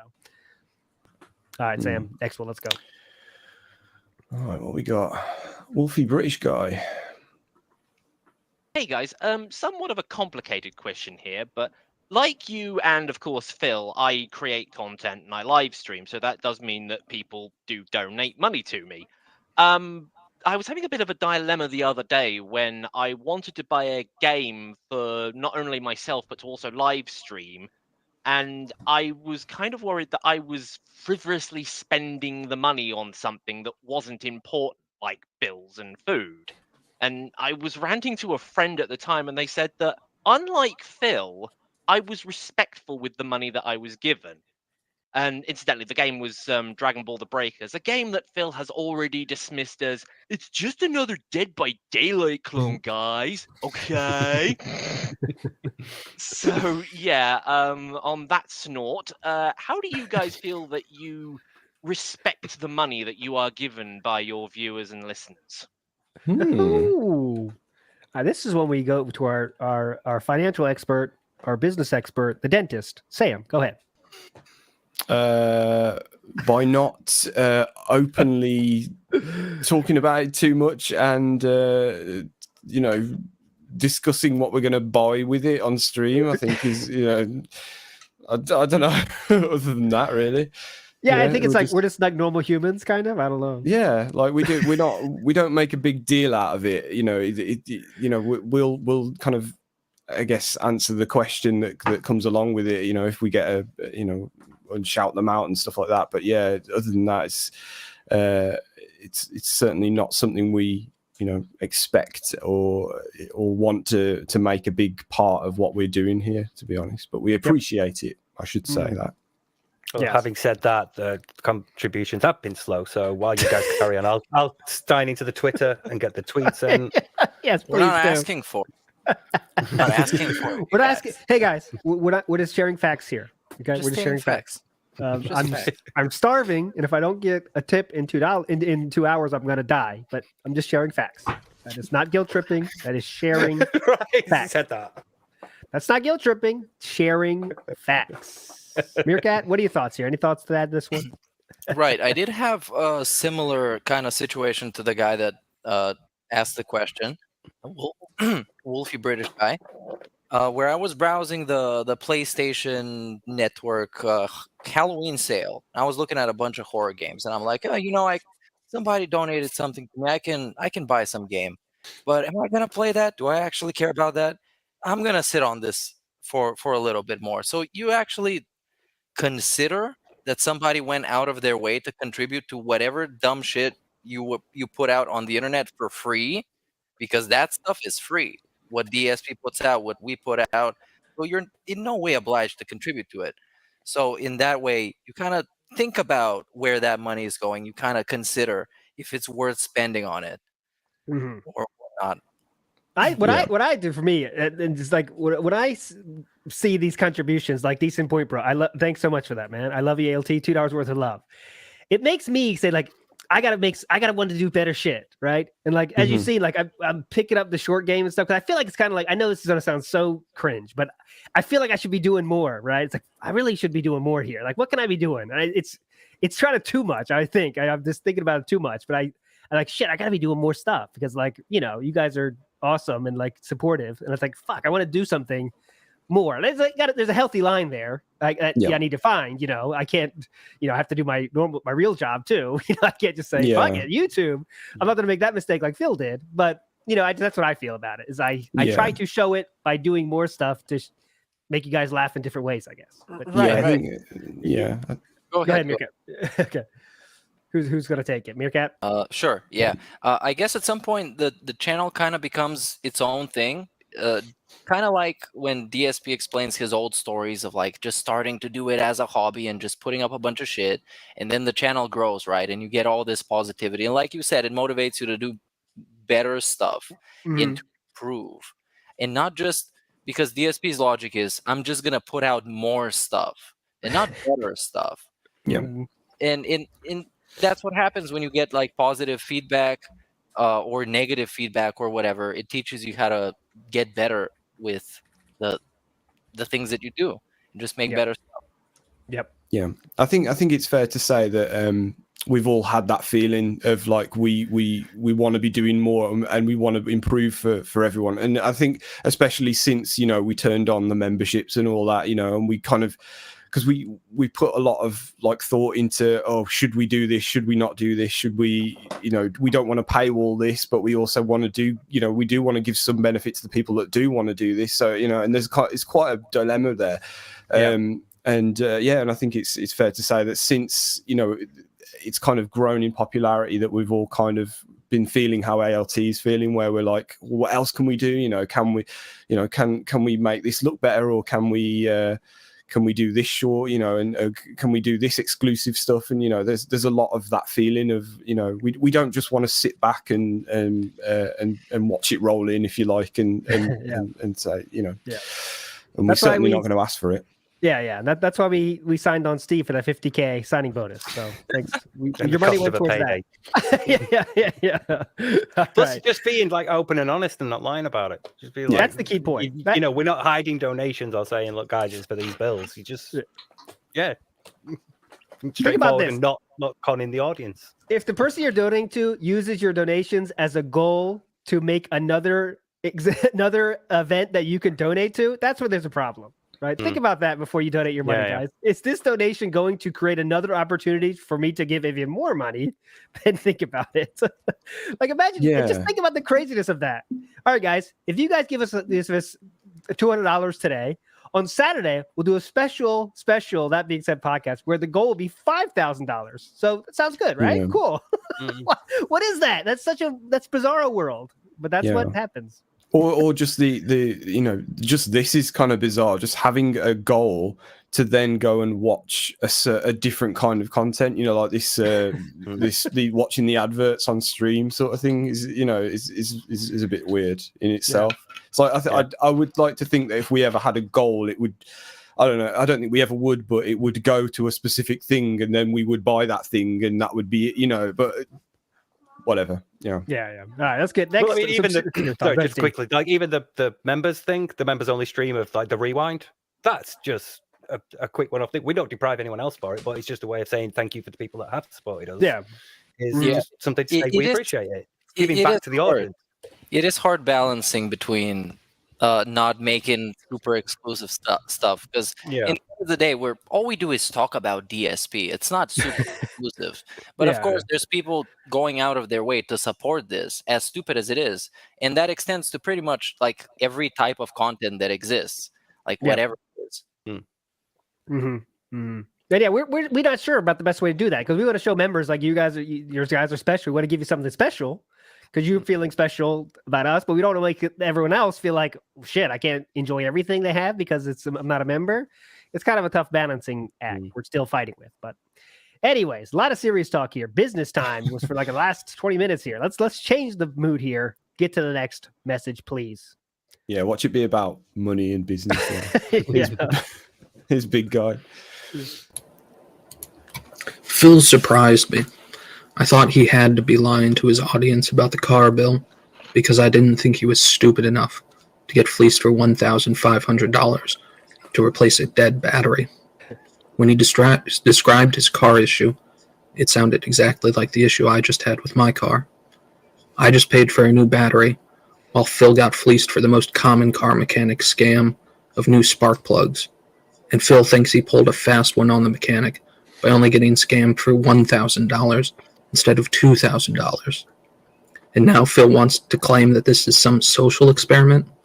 He wasted $1,200 of his pay pig's money so that when he does a tell-all interview, he won't provide any information that shows what he's saying is true. Good job, Phil. I'm sure people are lining up for this interview with your 10 pages of off-limit questions and your preemptive refusal to provide any proof at all. Also, did anyone catch that when Phil said they only drive the car 2 or 3 times a week? One of those times is during the day off, when Phil drives himself to pick up things his wife ordered online. Is this chick really only working 1 or 2 times a week? What the heck kind of job does she have? And how is this a step up from her previous job? Big guy with his typical well thought out message there. A lot of good points here. And yeah, that's another thing we kind of glossed over, but he did pay $1,200 for this car thing, and that's a win, right? Because it's supposed to be way more than that, and I'm not a car guy at all, so I can't tell you how much he spent more than he was supposed to. I know it was a good amount above what he was supposed to, but just another nonsense. It was a win because he admitted that he got scammed. That's what he's so proud of. Guys, I'm honest. I got scammed. Look. Oh yeah, that's basically what it was.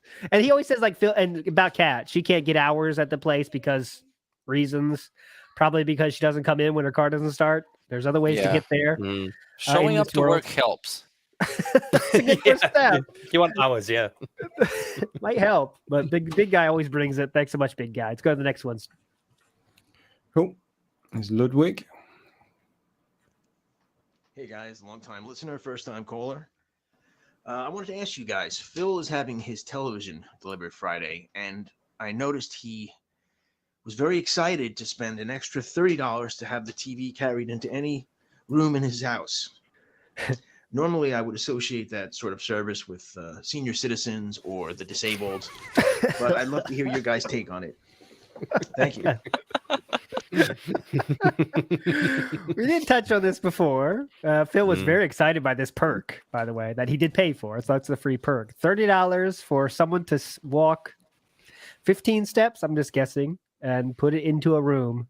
When you're penny pinching, what's the first thing I tell you? Always pay for the delivery service. That's one message I've learned. I'm pretty sure, by the way, those boxes for those TVs actually have handles on them. So you can use your human style hands to grab them, lift them up, and carry them. But also he has a bad back. So like Ludwig said, both senior citizens and disabled the boxes are checked in this one. Oh yeah, how about that freak out this week of the thing? Remember, you guys saw that? That was with his mic when his mic cut out, and he was like, that was It looked like Wario. We're entering Wario shape. That right? was great because he was looking at chat for LOLs while he was doing the spurting out. It was amazing. Right? As usual. Yeah. He can't. He's like, so it's like Wario limbs, but Waluigi's arms, what I meant to say, and Wario's body mixed, and it's like this, ball style figure. And you got these long appendages flying over. It was like those guys with the air, the far stores. I was like, wow, that was something. All right, please. But anything else to this comment about the carrying of a $30 pound? One thing to mention that we didn't touch on before, actually, that I think Doody pointed out was that It's actually $29.95 or something, and Phil said it costs $20. So I don't know if there's anything in that. You know, he likes to round down, doesn't he? Yep. The tip math. Tip math means round down. Yeah. So you got to It's pick still in that the up. 20s. That's in business school. Semantically, it's still in the 20s. It's not a 30. $29.99. It's a 20. In business school, they tell you to round down tips, of course. That's where you learn that. Valedictorian. Of course. All right, let's go. Let's keep it rolling here. Cool. Hey guys, I wanted to touch just really briefly on my favorite aspect of the car saga, and that was that after the car broke, Kat didn't have a single solitary coworker or friend who she could call to give her a ride to work. How exactly does that happen? Because I have worked a bunch of crappy jobs in my life, and I have driven a bunch of crappy cars in my life, and every time one of those crappy cars conked out on me, I had somebody to call who could give me a ride to work. I didn't have to Uber it. I didn't have to pay for a taxi or a bus. I just picked up the phone, and somebody, out of the goodness of their heart, came, picked me up, and drove me to work. If we take this in conjunction with the fact that Phil had said several months ago they no longer, or they found a new store to shop at, I believe they used to shop at Fred Meyer because Kat got a employee discount there, but they had to start shopping somewhere else, and I think that roughly tracks with the time that she stopped working there. To me, it kind of sounds like they don't go to Fred Meyer anymore because everybody there dislikes Kat. They probably dislike Phil. So I'm going to say that we're on safe ground to assume that Kat is a terrible person who is disliked by many, especially by the people who know her. All right, bye. This is great. Costco, wasn't it? They got the Costco card, didn't they? Yeah. Started going back to Costco recently. Yeah, So, that's true. yeah. Months ago. Makes sense. You can't argue that hard about it, right? You can't argue that much. I think my imagination of this is she's just very quiet and like doesn't talk to people. Phil is very controlling, he might tell her don't talk to people. We don't know. Just a guess, I know he fucking tells her to stay off the internet. You know it. Mm-hmm. And that's They probably might be better too, trolls. by the way. Everyone you meet in real life might be a troll. Oh yeah. So just be careful. But also, I can relate to John here asking the question, where you can have a bunch of like shitty jobs, and once you've worked those shitty jobs, you would know the importance of, number one, showing up to work, and showing up to work when something goes down, because shit happens. Like I said last time we had a stream, shit happens, and you can always show up to work late because that's excusable. It's okay. But she just decided to not go because there was nobody to give her a lift. She couldn't take the bus, and she couldn't take an Uber because it wasn't in her best interest, because then that would negate the salary that she would earn that day. So that shows how much how loyal of a worker Kat is. Such a great employee. She got to relax, dude. She got to chill. Yeah. Got to relax. Stay in, play Skyrim.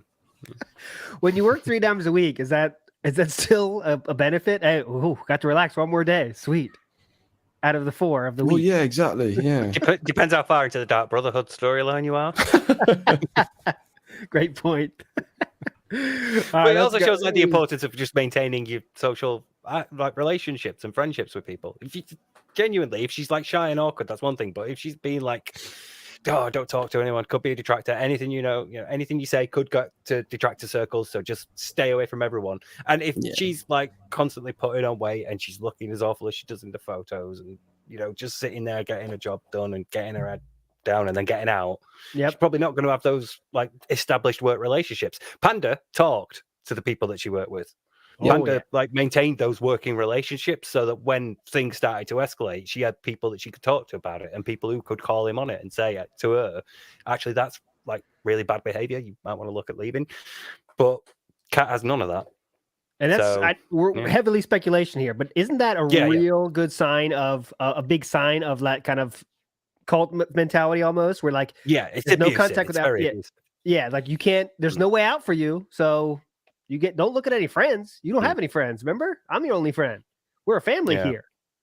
By the way, quiet down. Don't wake up Jasper. You know what I'm saying? Like that's a really way to control somebody in a big way, right? Mm-hmm. Yeah, I think it's you a bit of completely both. isolate them. Yeah. Oh yeah. It's a bit of both, I think. but you never know. I think it's. Yeah, exactly. I think like ALT says, she's probably very quiet, but also very controlled by Our boy. Keep it going. Next one. Yeah. Okay. Here's Logan K. Hey everyone, I've been thinking about all the weird stuff going on with Phil. Well, there's always weird stuff going on with Phil, but anyway, been thinking a lot about this interview saga, this thing that he's trying to push. He wants to be interviewed by someone to get his side of the story out. And I know a lot of people have floated a few different ideas. Obviously, it'd be great if Tevin would talk to him, but he'd never talk to Tevin. Duty Streams would also be an amazing interviewer for Phil, I think. But one of the choices that I'm thinking, and it's not a real choice because he is all the way out, would be John Rambo. I honestly think that if John came to Phil and asked him to go on a podcast, he might actually go for it because he used to love him so much and they used to be actual friends. You know, Rambo is one of the few people that he was actually friends with back in the day.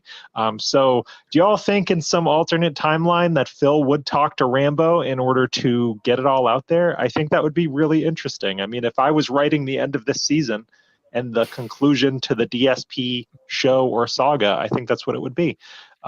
Big ups as always. What do you guys think? Bye.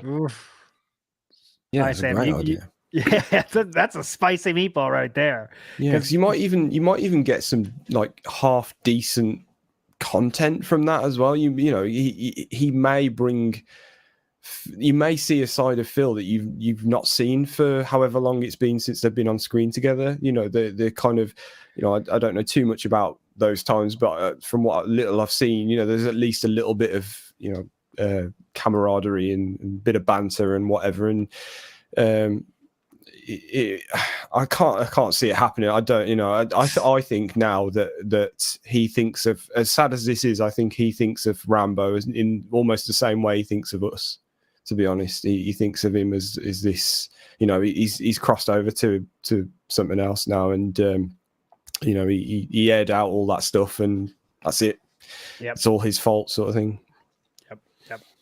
I guess there's so. It never can happen. Just forget about it. There's not going to talk to any detractors, guys. He said that himself so many ways, right? He just wants the biggest numbers possible. That's all he wants. That's all he fucking wants. There'll be no thought of past that, I think. I think literally he's going to go for the biggest follower count, biggest sub count. That's all that matters. So as awesome as that would be, can you imagine if there's like it would be so awesome if that happened, but please don't be optimistic about something that awesome. It's going to be a letdown as it usually is. Meerkat, go ahead.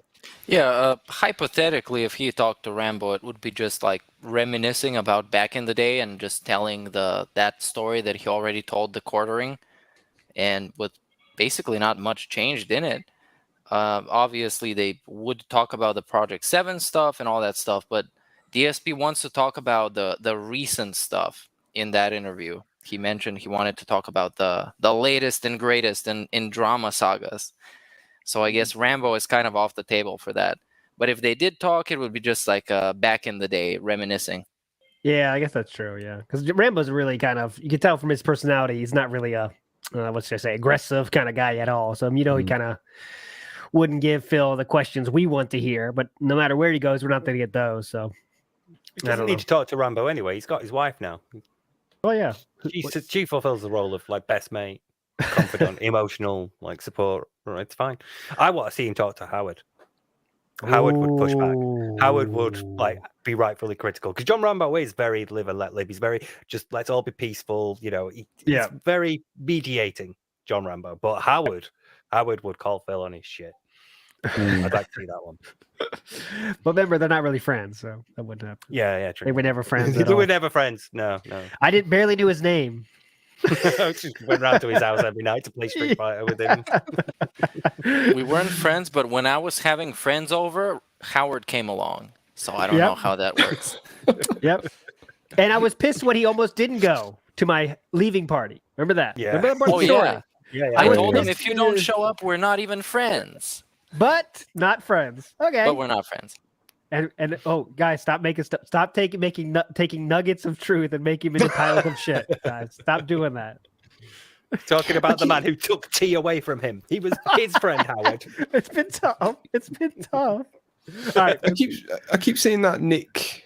Is it Riccietta? Riccietta, right? Okay. But he's been on a podcast with what's his name? Null. He did the bank thing with Null. Oh, did it? I didn't even know that. I Okay. can't remember who else it was. Is it? There was a Detractor. I think it might have been Profit, or Agent Okay. Proper. But there was, Right. I think it was AP and Null were on the one where Nick looked over Phil's bank filing, Yeah. filing. But yeah, that was cool. I keep seeing that as like a legit sort of, and Phil's even mentioned his name as well. I'm like, Nick well, Petita. that would be a good one. You know, I think it probably would be a good one. I don't think Phil quite knows what he'd be getting into with that. Yeah, I think that's too dangerous. That's pretty close to the fire there. Yeah, he does know though that Nick made fun of his bankruptcy. He listened to his bankruptcy call, if I'm not mistaken, on his own stream. He had over what you guys were talking about, LSB and Proper, and he talked Null. So Nick is, as DSP would put it, already brainwashed by the trolls. So he's not looking for that. He's looking at a objective type of person. Someone that knows literally nothing about DSP except maybe the incident, and that's the perfect person. Basically, So that he wants someone that when they says like, I started back when YouTube began. Oh, really? Cool. That's what they want. That's what he wants. You know? Yeah. Oh, tell me more about that. Oh, okay. Well, you know, I used to work at a helicopter company. Was laid off. Oh, really? Were you kind of low in the company, high in the company? What were you? Oh, I was basically the CE fucking O. That's what Phil's gonna say. But... If you want like a softball questioning, you're not gonna go to a fucking lawyer. No. People paid to ask questions in court under like all these laws. Yeah, I think as soon as he looks into this guy, if he hasn't already, I think he's going to go, oh no, not for me. I know it was heel versus babyface was the one I was thinking of. He's had him on as well, and they've talked a bit of DSP as well. Oh, okay, that's cool. I remember his stuff. Yeah. All right, next one, Sammy Boy. Yep. Oh, it's Profit. There we go. Hey, Profit. Hello, my fellow mentally ill detractors. Steve, my payday is Tuesday, so prepare that anus, my friend. Now, next to my questions. With everything that went down yesterday, with the TV dying midstream, and Phil going into full beg mode, and then holding a fundraiser in the evening while scamming the cucks for $1,100, then finding out he could finance it and pocketing the money that he made off the cucks. Do you think anything is going to come up of this? And also, do you think we're seeing the beginnings of a new bankruptcy saga for Phil, finding out that now he can get stuff on credit again? Just food for thought. Thanks, guys. Yeah. Has he found out he can get stuff on credit again? Well, if he could get that on financing, he's probably thinking, maybe I could get a new dishwasher on finance as well. You know, the moment he found out he could, he went straight for it, didn't he? So, yeah. He's said that previously, where he's been like, the moment I can get credit, I'll be okay again. If I could just get until the point where I could get credit again, I'll be okay. That's why things like, you know, your shower and your dishwasher breaking and all that, they're problems for Phil, because he can't have credit. He can't put it on a credit card like everybody else does, apparently. So it's an issue for him. And he said, like, once I get past this, if I could get credit, I'd be fine. Once I can get credit, I'll be fine. So the moment he can get it, he's going right for it again. Because you just didn't learn a lesson from your bankruptcy, where you had 14 fucking credit cards and $500,000 Phil. $500,000 Phil. I don't know what profit you mean by what's going to come in. Like, is it going to be another bankruptcy? I mean, if he can physically get into it, trouble again with credit, you know, he probably will. I just think it takes 7 years, right, before you can even apply for that kind of shit. I thought, and I think on Amazon, not every item can you do that. There's very limiting what you can do. So no, I don't read too much into this. I think the Amazon thing is just an Amazon thing, isn't it? You know, it's not him being able to get credit again. It's just although in his head though. Yeah, that's what I mean. Yeah, I was getting to that. Yeah, I think he's thinking. Yeah, and also he put it as though it was some sort of like exclusive to him thing, like he was an exclusive customer. Yeah. Oh wow, I can get this. Cool. You know, he felt so good. I'm a Prime member. Yeah. That's why he has 14 credit cards, because they make you feel like a fucking king. You know, when you spend all the money he does, wow, these guys really like me. They keep sending me more credit cards. I'll open them, sure. Yeah. They send me fan mail that I have to pay for. But jokes aside, his only goal right now, an actual tangible goal for him, is to have credit again. And that kind of a person, he will inevitably fall into the trap again. And there will be a second DSP bankruptcy, because this is DSP. This isn't anybody else. You know it's coming. Yes, yes. Okay, I want to cut this out real quick because people are saying, I saw that on Twitter. I can't remember who shared it. Sorry about that. But they said that in the terms of service of the Amazon thing, you could only use the monthly payments for things that are not for business purposes. And my friends, I know I hear you. I know I saw that line as well. But we know how this goes. Amazon doesn't give a shit. No. And this is even less than like Twitter TOS or YouTube TOS. And they don't do anything about Phil. You think this one little line when he kind of uses it for business purposes is going to have anything's going to happen about that? No, fuck no. Fuck no. So don't be excited about that, guys.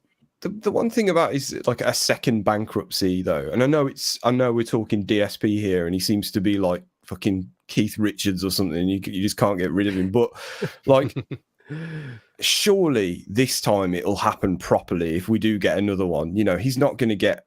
I mean, well, who knows? But there won't be a COVID, or you know, things will happen differently. And surely this time, you know, if there is another one, it's not going to go down the same way. I mean, let's not just face it. He got away with that, didn't he? Yeah. So, yeah. But also, we got the pig roach luck, so it might be like, oh, you guys, thanks to World War III, I get my bankruptcy clear. Vladimir Putin, if I could get down on my hands and knees. Yes. Second bankruptcy arc coming in. That would have to be in 2025 or so, I think. That's maybe earlier than that. 7 years, right? We also got to reminisce on the fact that his bankruptcy fucking call got streamed live on Twitch, and everybody got to hear it. That was a moment of internet history. Oh yeah, Dark Phil bankruptcy call. Definitely. Okay, here's a good question. Go ahead, Sam. I got your question coming up. I know. I was just going to quickly say, like, it's kind of always seems to be the way with Phil. It's like he got away with it, but we got this amazing thing, you know, like, yep. You know, it's like, what would you rather have? You know, would you rather, you know, not get away with it, or would you rather the detractors sort of have this thing on record? So there's always that. Good question from a super chat here saying, if he could refinance his house, is that game over? But again, refinance your house, I believe, requires a credit thing, so it has to wait until he's past that bankruptcy deadline, whatever that's called. What's it called? Period of eligibility or whatever it's called. Please let me know if I'm wrong, chat. I'm definitely very possibly I'm being wrong, but if that happens and he can't get more credit from his house refinance, you know that's gonna go.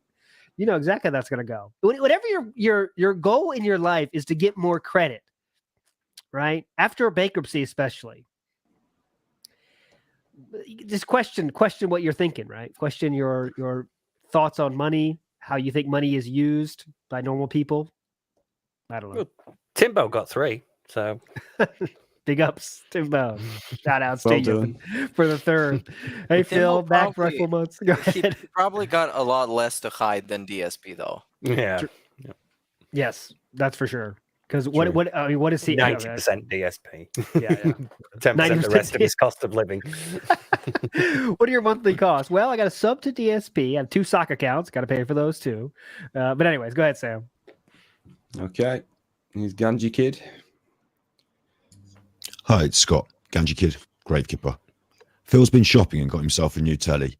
My question is, if I gave you a similar budget to spend on Amazon, is there a gadget or new piece of tech that you could get for Phil to improve his life? You have to buy him something, so what are you going to send him? Thanks. This is one of those ones I wish I had more time, because I think it's something better. A flashlight. A flashlight. Okay, can I go first? I relax him a bit. Please do, Meerkat. I'm going to cheat a little bit by saying that a lot of the things that he can improve are based on him just trying to be curious about something and putting in some work. Like the OBS stuff, his layout stuff, his camera lights, and his his color corrections on stuff. It can all be done for free, absolutely free. Yep. What I would get him, obviously, a green screen. You can't just stream like this forever. Come on, get with the times. Get a green screen. You're gonna have a green screen goal where you can sit behind you with whatever you want. You can have goofy stuff happening if you have enough clever ideas to pull it off. Maybe something else I would get him is lights, like an actual ring light, or maybe I don't know how they work, but some kind of lights like that. That would help him out to have some better lighting. So yeah, doesn't have to concern about if it's a full Sunday or it's a Sunday. So yeah, my answer is that with that budget, you can get a lot more stuff that is just utility, but you also have to try and make your stream a little bit better by just researching stuff and being curious. Yeah. But Yeah. so go ahead, Sam. Anything? Well, not really. My answer is always going to be similar to what Meerkat just said. There is nothing that there's no reason his stream couldn't look. Not saying our streams look amazing or anything, but like there's no reason his stream couldn't look like this or whatever. It's all, you know, he's got the same I've got the same camera as Phil, and that again, sorry to get derailed, but I keep meaning to bring up the fucking camera stalling he keeps doing. Just turn off all the automatic stuff on your camera, Phil, and then this problem you've got will go away. He looks forward to that shit now. It's like fun now. It's like, oh, this is such a big joke. Oh, that. Yeah. Oh my god, I'm so pissed about this, but it's like funny in his mind, you know. Yeah, absolutely awful. Like even before that special announcement thing, it was like, you know, you've got this big thing that's in your head. It's like, this is the thing that's going to save my career. And he did it live on stream. He couldn't be asked to set up beforehand. And then, you know, and that was, to my mind, that was when it was at its worst. It was like, we're all there going, what's he going to say? What's he going to fucking say? Where's this going? And it's like, oh, you're getting the paper out. And yeah, it's another stalling tool. Yeah. Yeah, all you've got to do is go into the settings and turn all that autofocus, auto exposure, and all that all off, and then that's it. Then you just get the lighting however it needs to be, and you're done. But yeah, other than that, I don't know what was the budget, the TV budget. That's a lot of money there. Yeah. Yeah, especially because like Twitch for Dummies, YouTube for Dummies, and podcasting for Dummies are all like about 15 quid each. Yeah, start with those. Some room to play about with once we've done that. Exactly. My answer is I would say a hot tub, right? So that you might think it's stupid, but hold on, because if he has a hot tub, someday hot tub stream would be a thing. I promise you, it would be if he doesn't have to buy it, right? Because it will get a point.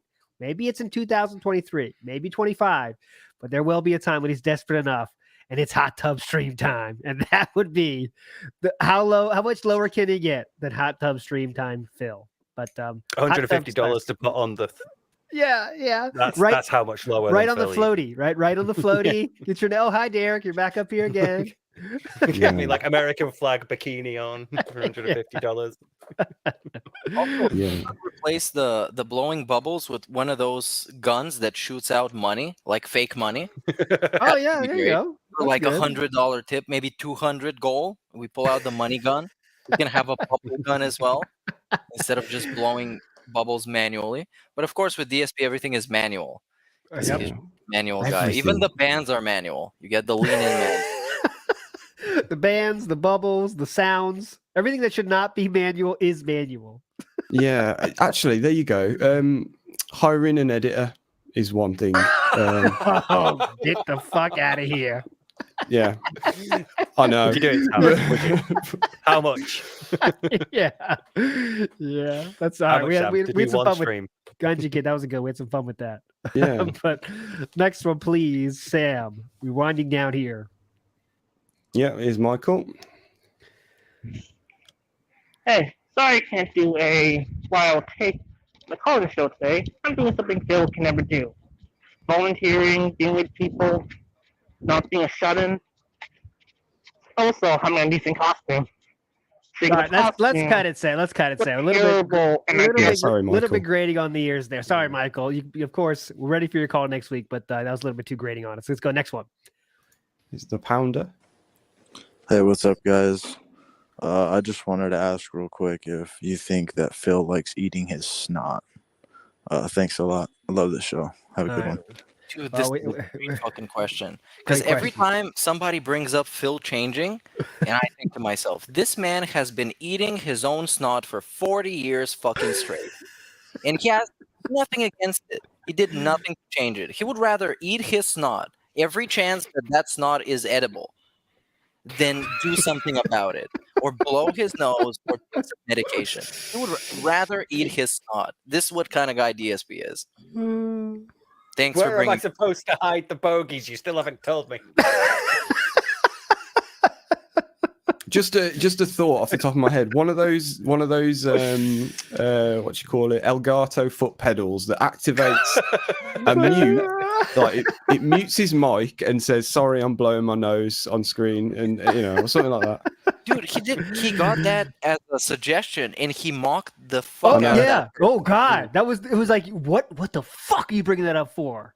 Get the fuck out of here. That was like am I a fucking musician to have a pedal? You fucking idiot.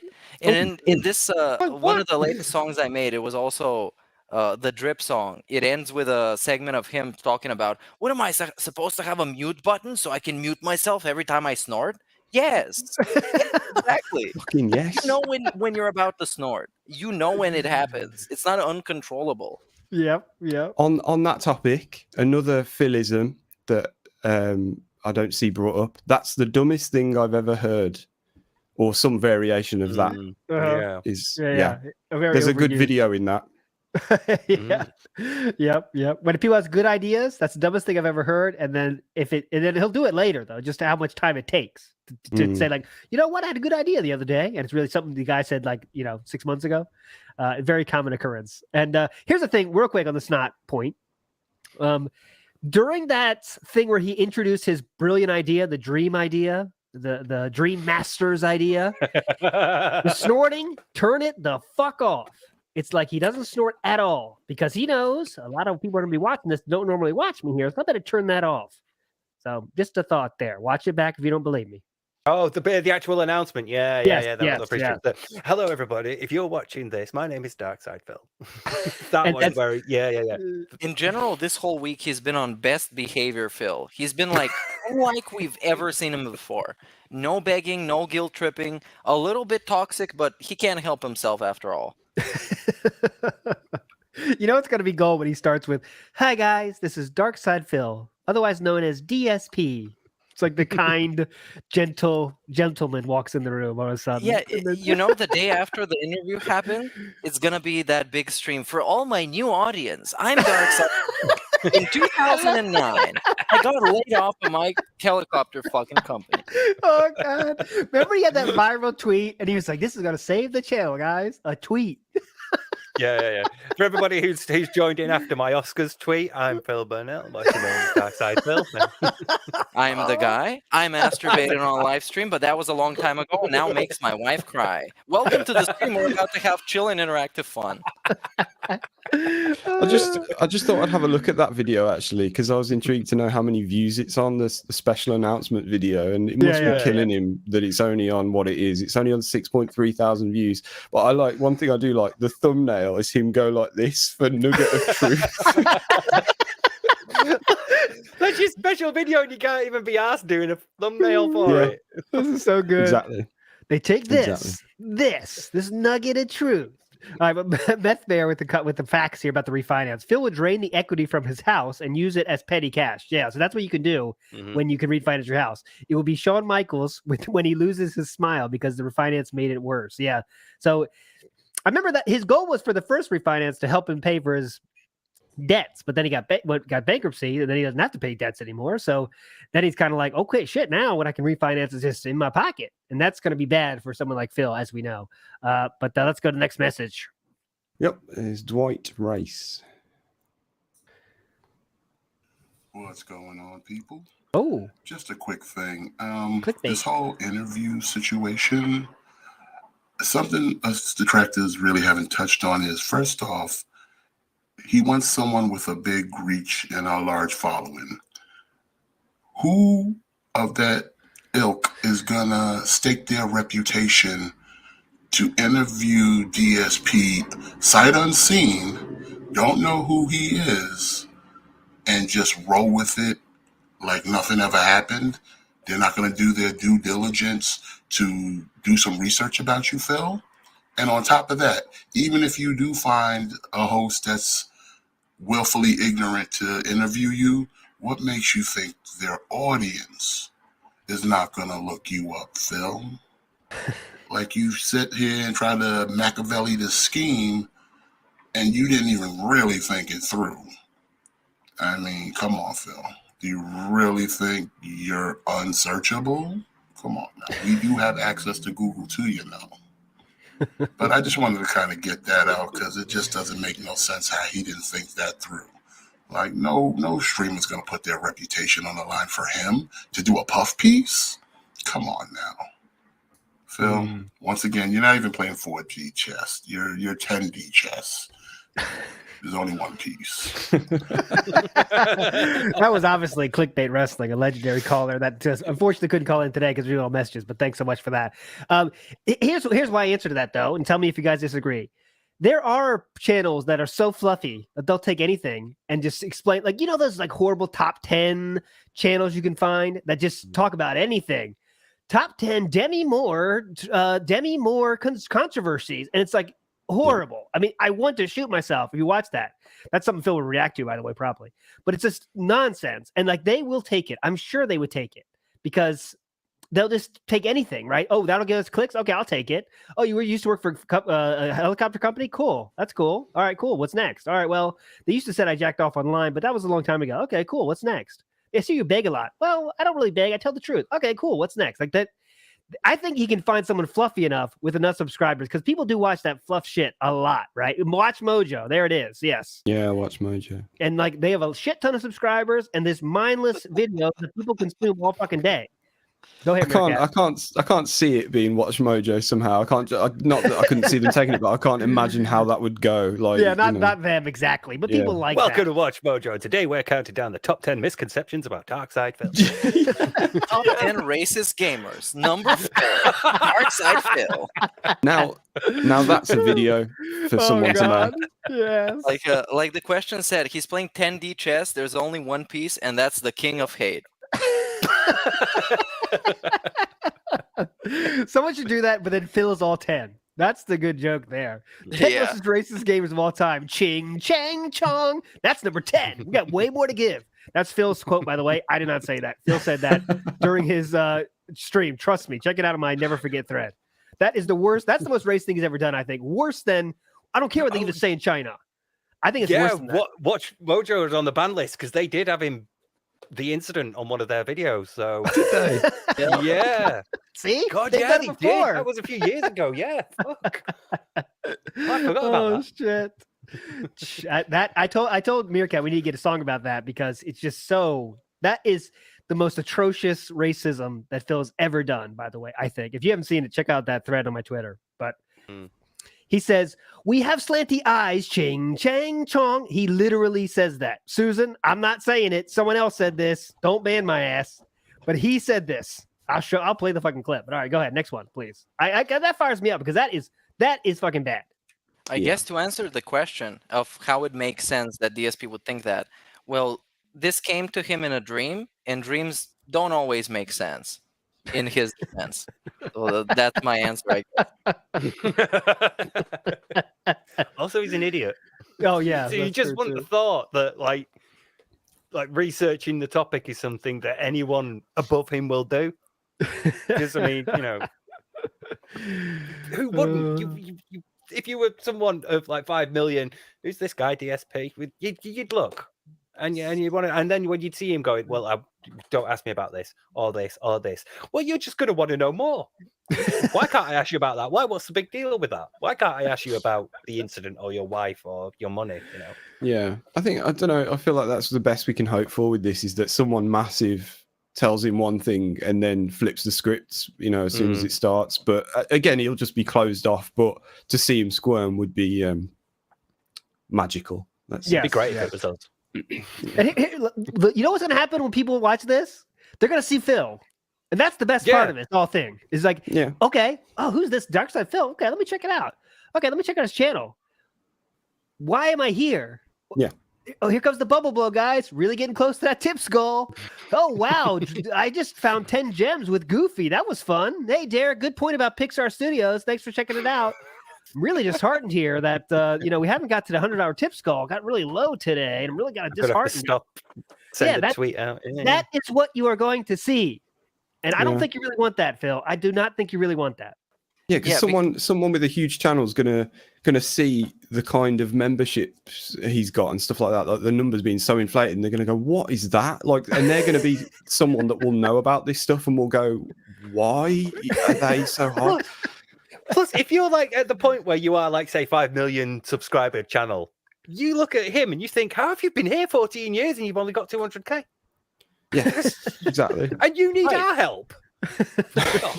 Right, they're gonna have all these questions, and for the answers, they will have to resort to trolls because DSP doesn't want to give out any answers outside of anecdotes and "please trust me," which is not very convincing.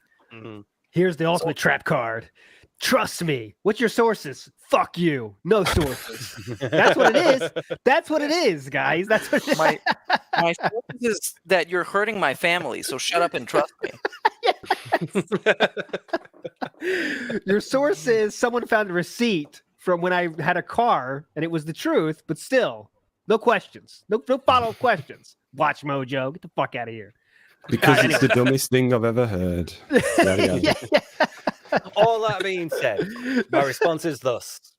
It's a certain percentile of my audience that aren't group thinking. Oh God! All right, we're having fun today, my friends. We got to hurry. We got to speed it up with those, Sam. We got a few more messages to get to. Go ahead, play it. Well, we've got one more from the last day. I can tell you that. But here's Barrett. What's up, Barrett? Oh, the backlog's gone. Backlog's gone after all this time, huh? Hello. Anyway, I just want to say you guys have been doing great. I love the addition to Steve, and especially last week's show. I finished that up on Monday with the artists of the Detractor Spear, and I gotta say, it's made me come a long way with some of my fill art. I still have stuff on the back burner, but the first person that got me to draw Piggy art was actually Steve with his El Crimson King art behind him in some of his longer form videos. But anyway, big ups to everybody. Big ups to the tractors and legends in the audience, and we'll see everybody around. Peace out. Awesome stuff, Barrett. Legend. And Steve, I guess you got to take this one. I know you thought he was going to go somewhere else with that, but yeah. Well, I did. I can't really sort of take that compliment because it's not mine. It's just Crimson King. This is just Dark Seed Phil. Yeah. I'm not creating anything new. I'm just copying what they've done here to have something behind me. So really, them. But I'm glad that at least somebody's taken that from me. But yeah, I think that. In that discussion definitely helped us all understand coming a bit more. Top 10 Kid Flim quotes coming hot with a short in the future, maybe. That's not going to happen, by the way. But 10. All right. Yeah. That was a very polarizing episode, safe to say, in the comments. But I think it's fun. I think it's fun, right? It was a fun episode, and you liked it. You liked it. You didn't like it. You didn't like it. You don't have to like or agree with everyone. Yeah. Yeah. Go ahead. That top 10 is getting age restricted immediately. Oh yes. Oh God. Okay, so now let's officially enter the back. By the way, I had to have like a very, very straightforward discussion with my dad after that. He pick that one to watch. Yeah, he wants to do what to Phil's mom? Yeah, well, that was a joke. There was this one guy who used a lot of profane language. Didn't like him. All right, go ahead, Sam. Let's go to the backlog real quick if we can. Yeah. Let's move. We got to speed run this. Look at this. We started early. We're still at our normal time to end. Oh God, we've got loads. Are you serious? Yeah, there's a lot. There's one from 2 weeks ago, actually. Do we need to break out a bonus stream for the backlog now? bonus backlog style. You need to hit the goal for that too, and also have the goal on the backlog stream. Yeah, that's the key. Or another one. Second one, yeah, yes. Let's get through. I got like 15 minutes left maximum. Yeah, same. So we don't significant others don't get too angry with us. So let's play a few, Sam, and let's speed run these. Well, should we play some from names we haven't had tonight? Yes, that's a good idea. That's a great idea. Cool. Okay, here we go. It's Fiskas. Hello there, Pinkset Podcast. Big ups to you and all my fellow detractors. Last week, I went on a salty style, toxic style rant. However, I want to apologize because I did nothing wrong. I did everything correct. It was factually, positively my tax guys' fault. Sound good? A few days ago, a channel called Bad Moments in DSP History, big ups to him, did a video where he went down the DSP Google hole. On that video, he discovered, among other things, 2 robust gambling style casinos near the Pig Roach's house. Considering how we know that the piggy enjoys gambling his money away, I would like to ask you guys how he has apparently stayed away from these places. Is it his complete laziness that keeps him from leaving the house? Is it because going there will expose him to the scorching 25 degrees Celsius sun? Or maybe is it his overwhelming fear of human interaction? Keep up the good work, guys. Sound good? Oh, by the way, guys, come subscribe to my YouTube channel. I got now 4 big bills coming up. Please, prayer hands. I'm doing them right now. Please support. Thank you. Good stuff, this guys. I'm just real quickly here. I'm in camp. He doesn't want human interaction. What do you think, Sam? Go ahead. Yeah, same. He just doesn't want to leave the house. Yeah, Yep. that's quite literally all it is. Meerkat?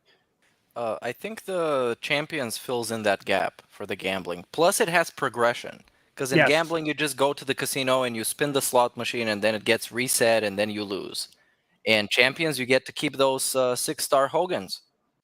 Mm-hmm. And he Also, gets to someone's win. pointed out in chat that there's no Hogans at the casino. So That's unfortunate. Yeah. Still working on that. Getting him there. There And also, is you can win. there is probably a WWE slot machine somewhere. Yeah, that probably, you can yeah. find. Oh yeah. oh, WWE, let me take a seat here. And he's just all the money gone. And also he can win 99% of every game he does. So he's a real winner on Yeah. that mobile game. So that's another key point there. Go ahead, Sam. Your discretion here. Okay. Kaiser. Do we dare? Let's go. Kaiser. Okay, if he asks what we're having for dinner, I'm not answering. Okay. Go ahead. Intentionally starve myself. Start this before message. I have a these fun shows. style. Oh, hang on. I heard style. Historical style, trivia style fact for you about the Three Kingdoms period of ancient China. Now, if you don't know what a kingdom is, it's a monarchy-style government where the head of state is a king or a queen. In any case, when the warlord Cao Cao was asked how many wives he wanted, since he was a notorious womanizer, he just showed them a map of China. Do you think that if Derek was asked how many porn stars he wants to give massive shout-outs to, he just showed them a map of the world? Second of all, I have a very important question to ask you all. No. What's for dinner? No. Personally, I had fajitas. Now, if you don't know what fajitas are, the thing about a fajita is it comes out of the kitchen, it's all like, and people are like, what? And I'm like, right here. Oh, I went there. That was a great one. And I don't think we have to say anything. What do you think? I am starving tonight. That's what I'm having for dinner. Yes. Hunger strike to fight Kaiser. Yeah, we've banned this question, so I'm not answering it. Get Sorry, wrecked, Kaiser. That was a good call, though, man. Please do it again. Right, is Mario Faker? Yep, that's a good one. Our first ever caller. By Good the way. afternoon, gentlemen. This is Mario Faker again. And all I have to say is the bacon is sweating in more ways than one. I mean, I don't know why he has to put away the air conditioning units so early when he knows that it may get warm again, even in autumn. Anyway, his desperation is really showing this week. I mean, we're all sharing the sticker of him with the prayer hands, right? But that's not begging, guys. That's advertisement. Something that hasn't been mentioned much is the lowering of 1 Minute Man's daily tithe from $25 to $20. I mean, that's gotta be bothering him, right? That's like one less serving of sushi for the week. Anyway, that's all I got for today. Thanks. Awesome. Matt, we're showing how far backlog we have now. That was the Pure What Sun. was that? Pure Sun That one- Saga. Yeah, that was one from 2 weeks ago. Sorry. 2 weeks ago, but what was he sweating about? Like That was the Just Pure hot, Sun. wasn't it? just The Pure hot. Sun. Oh, Yeah, that God. was the Pure Hot. Yeah, Pure Sun. And also, that's true that Ages 1 ago. Minute Man went to $20, but then yesterday he went to $30. And Phil, of course, had to talk to us during that time of, oh, like all the detractors think he only does that $20. No, he did 30. Yeah. I love I love how Phil doesn't talk about drama on his show. It's all chill. That's my favorite part. There's no drama. It's just chill. If he didn't have drama, what would he talk about this whole week? Nothing. Exactly. All right, let's go, Sam. Let's do like two or three more. Yeah, I got one thing for the please sun do. thing and him sweating. That was about the time, I think, somewhere around 2 weeks ago when the question was sent, where he had this the worst night of his life, one of the worst nights ever, where he was hot and slept on the couch and had what did he have, fever dreams or whatever, and his brain swelled. Yeah, his brain was swelling. Yeah, I hate when that happens. My brain just swells up. Swells Can't up. They gotta crack it open to let all the steam out. It gets nasty. Be careful with the sauna. Your brain just swells right up. Cost $1,000 every time. If your brain is swelling, go to the doctor. Everyone watching the show. If your brain is swelling, go to the doctor. That's all I can say. Yeah. Don't beg more for money. That's not the good answer. Yeah, but you get like swelling of the brain when you've had serious accidents. Not Yes, because it's yes. slightly warm out and you turn the AC off. I think. Go ahead, Sam. Well, I was going to say, I think what he was describing was a headache, but he even said that himself, didn't he? He said brain swelling is a headache or something, or a headache is your brain swelling. Or heat stroke or something. It would just be that, like dehydration. That's what it was. It will have been dehydrated because he's just not drank enough. Yeah, alcoholic dehydration. So yes, or hangover, right? Swelling of the brain. Jesus Christ. And remember, the only reason he's hot is because a human being decided to take down the air conditioning in his home. That human being's name is DSP. So just remember that. Don't let that fact be lost. Mm-hmm. Exactly. Right. Here's Lefty from last week. What's up? That being said, big ups for the podcast. It's your boy Lefty. I just had an observation I wanted to share with the boys. I believe Phil has alcoholic neuropathy in his face. And we've talked before about how droopy is the left side of his face is. You can see it, and how he pronounces his T's. But I have been observing something weird, and that is how he pronounces his S's. Now, if you want to pronounce the S sound properly, you kind of have to tense up your cheeks and pull them back and put your tongue up to your teeth to make this sound.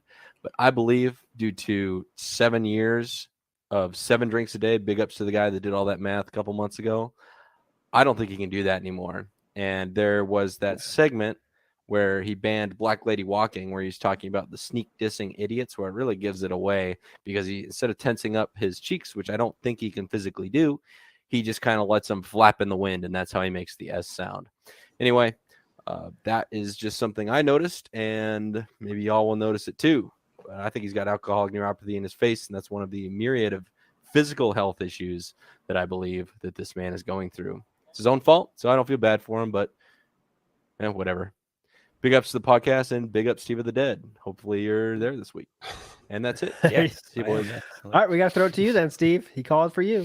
It's interesting. It's an interesting theory. I don't know if I could argue for it or against it. I don't think it's probable. I think it's more likely that it's just Phil is somebody who doesn't speak a lot, so he's not, enunciating words and sounds properly. And he's also got a bit of excess weight on his face, so it sags slightly, and his cheeks and his jowls hang a bit lower than they should. So I think it's more likely that, because you see, he might have had a stroke, he might have Bell's palsy, again, alcohol neuropathy. That's a thing, Yeah, a lifetime of alcohol abuse, and you have problems with the nerves in various parts of your body. But I think it's just more likely to be he's fat and out of shape, and he doesn't talk to people that much. So again, not only is he not making the sounds with his mouth, but he's also not hearing them back. So that's why he thinks stuff like Twitter is the right thing, and why he's having to work for things, slurring his S's. Yeah, I think we've just got a very unique case on our hands here of just a strange set of circumstances where we've got this guy that both talks a lot, but kind of to himself, so he's not like that social, he's not hearing other people talking and bouncing things back and forward. It's just hearing his own voice, and it's developing in a really strange way. I've never heard of what Lefty said. Was it Lefty we were playing? Yeah.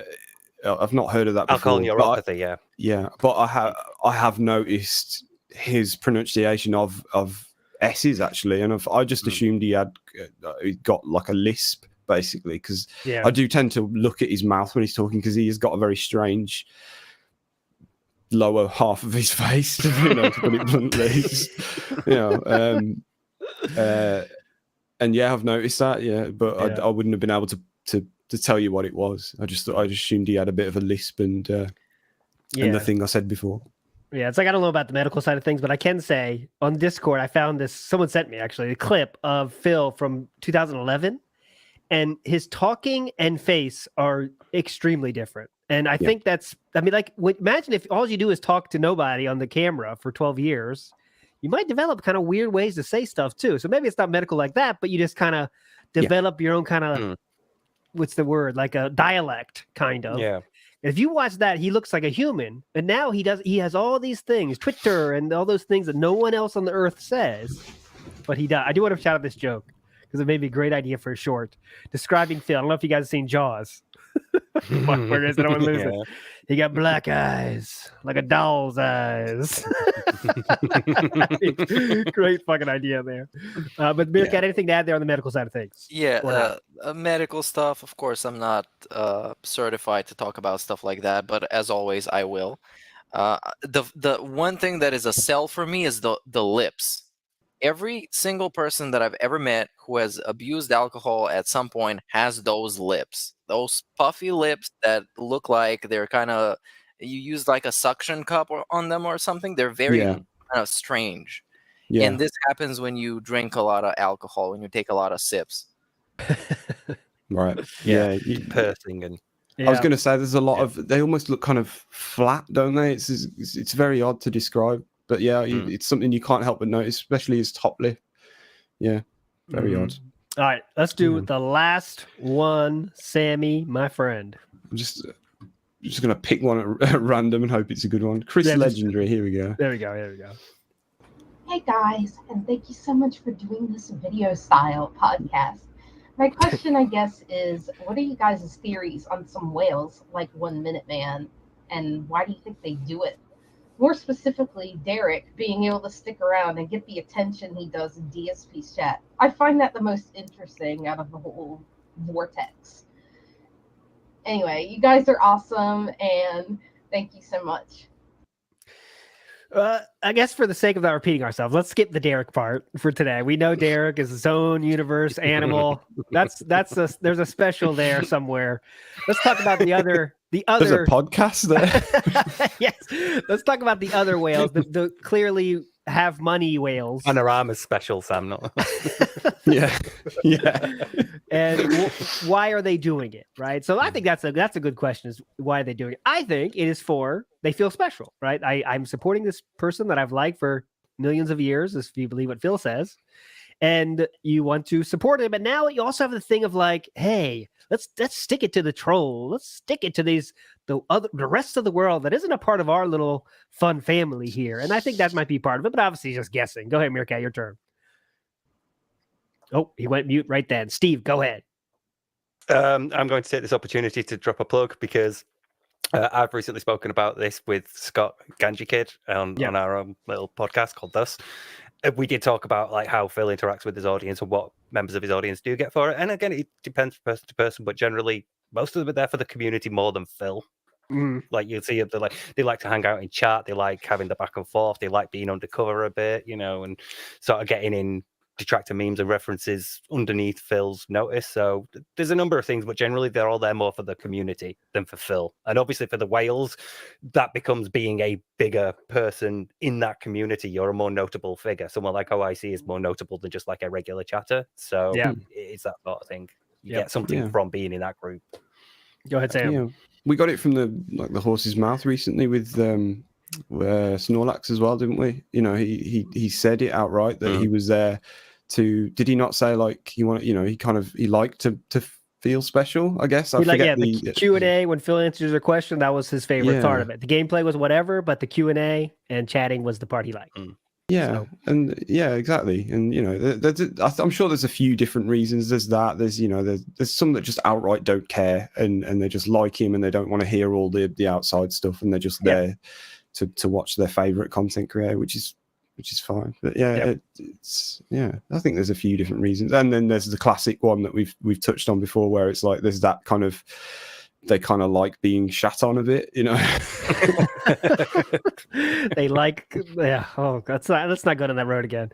Meerkat, your final thoughts on this? Anything you got for us? Right. I'm sorry, I was having technical issues earlier, so I had to unplug, replug all my nonsense. So, anyways, I think just as the trolls are trolling for different reasons, the whales are whaling for different reasons. Like you guys said, maybe they feel special, they like the chat, they like the attention. Maybe they feel bad for the guy. Maybe they just want to sneak diss him. Maybe they want to support the clown show going on. Maybe something else. I don't know. You never know. But I guess these are the largest reasons why somebody can want to give him money. Yep. I think you are right. So on that note, what a show it's been. I think this might be our longest show ever, maybe. But thanks so much, everybody. Everyone's so supportive. You got, I should do, Phil. Yes, this is how you make lemonade out of lemons. Yes. Thanks, everybody, for being so supportive. You guys are all legends. Programming notes. Tomorrow, second episode of Talking with Waifu is coming out for the members, and the preview, though, is coming out for everybody. So no matter what, you get to watch something tomorrow. Sunday, we are going to have a Halloween type special. I said type. Halloween style special. Some people are going to have costumes. Maybe all of us are going to have costumes. We don't even know yet, but there's going to be some fun costumes going on. And we're going to rate all of Phil's costumes in a tier list together. That's going to be a lot of fun. So see you there for that at noon Eastern on Sunday. Thanks so much, everybody, for watching. Final words, Meerkat, anything for the people out there? I think he actually left to cut his stream. That's his final words. Oh, there he is. Yeah, I was just muted. Okay, go ahead. Because everything is a little bit sensitive today. I've been streaming from a hotspot on my phone because my Wi-Fi went down the entire day. So, yeah, that's how it's been. Anyways, plugs. Check the links, check the Twitter, check the Discord, check everything, and show up next time if you want. If you don't, then don't. And that's it from me. Big ups. I'm going to go to bed. Bye. Steve.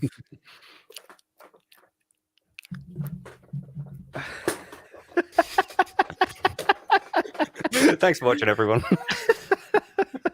Your arms are too thick. Your arms are too thick. All right, and that's it. Sammy boy, as always, send us home, my friend. Yeah, looking forward to Sunday. It's going to be a good one. I'm hoping my costume arrives in the next 2 days. But, yeah, but in any case, it's going to be good. Yeah, I've got to sort that out. Actually, the rating of the DSP costume. Anyway, yeah. Thanks everyone. See you then. Goodbye. Level 1. I streamed myself masturbating. I'll be the guy. Fuck life. I'll be the for thousands of children. I'll be the guy on level 1. You're still on mission 1. I'll be the guy on level 1. Level 1. Married happily, paycheck to paycheck happily, meaningful relationship, meaningful life with a family. And that, by the way, I have to raise money to pay 2 big bills next week. All my utilities are due next week. Tomorrow, if I stopped streaming, I would not be able to get a job. So it would be the end of my life. But outside of that, everything else is good in my life. You know what I mean? So I'll be the guy on level 1. I streamed myself masturbating. I'll be the guy. Fuck life. I'll be the for thousands of children. I'll be the guy on level 1. You're still on mission 1. I'll be the guy. I'll be the thousands of children. When your life is all positive instead of negative, it's a much better situation. Big up, Skeeter, and I can tell you that from personal experience. Look at my life now. I have a beautiful wife. I have a beautiful life with a family, right? Everything here is so much better than what I had before. Why? Because I'm a positive person. Why do I say I'm not a children's entertainer?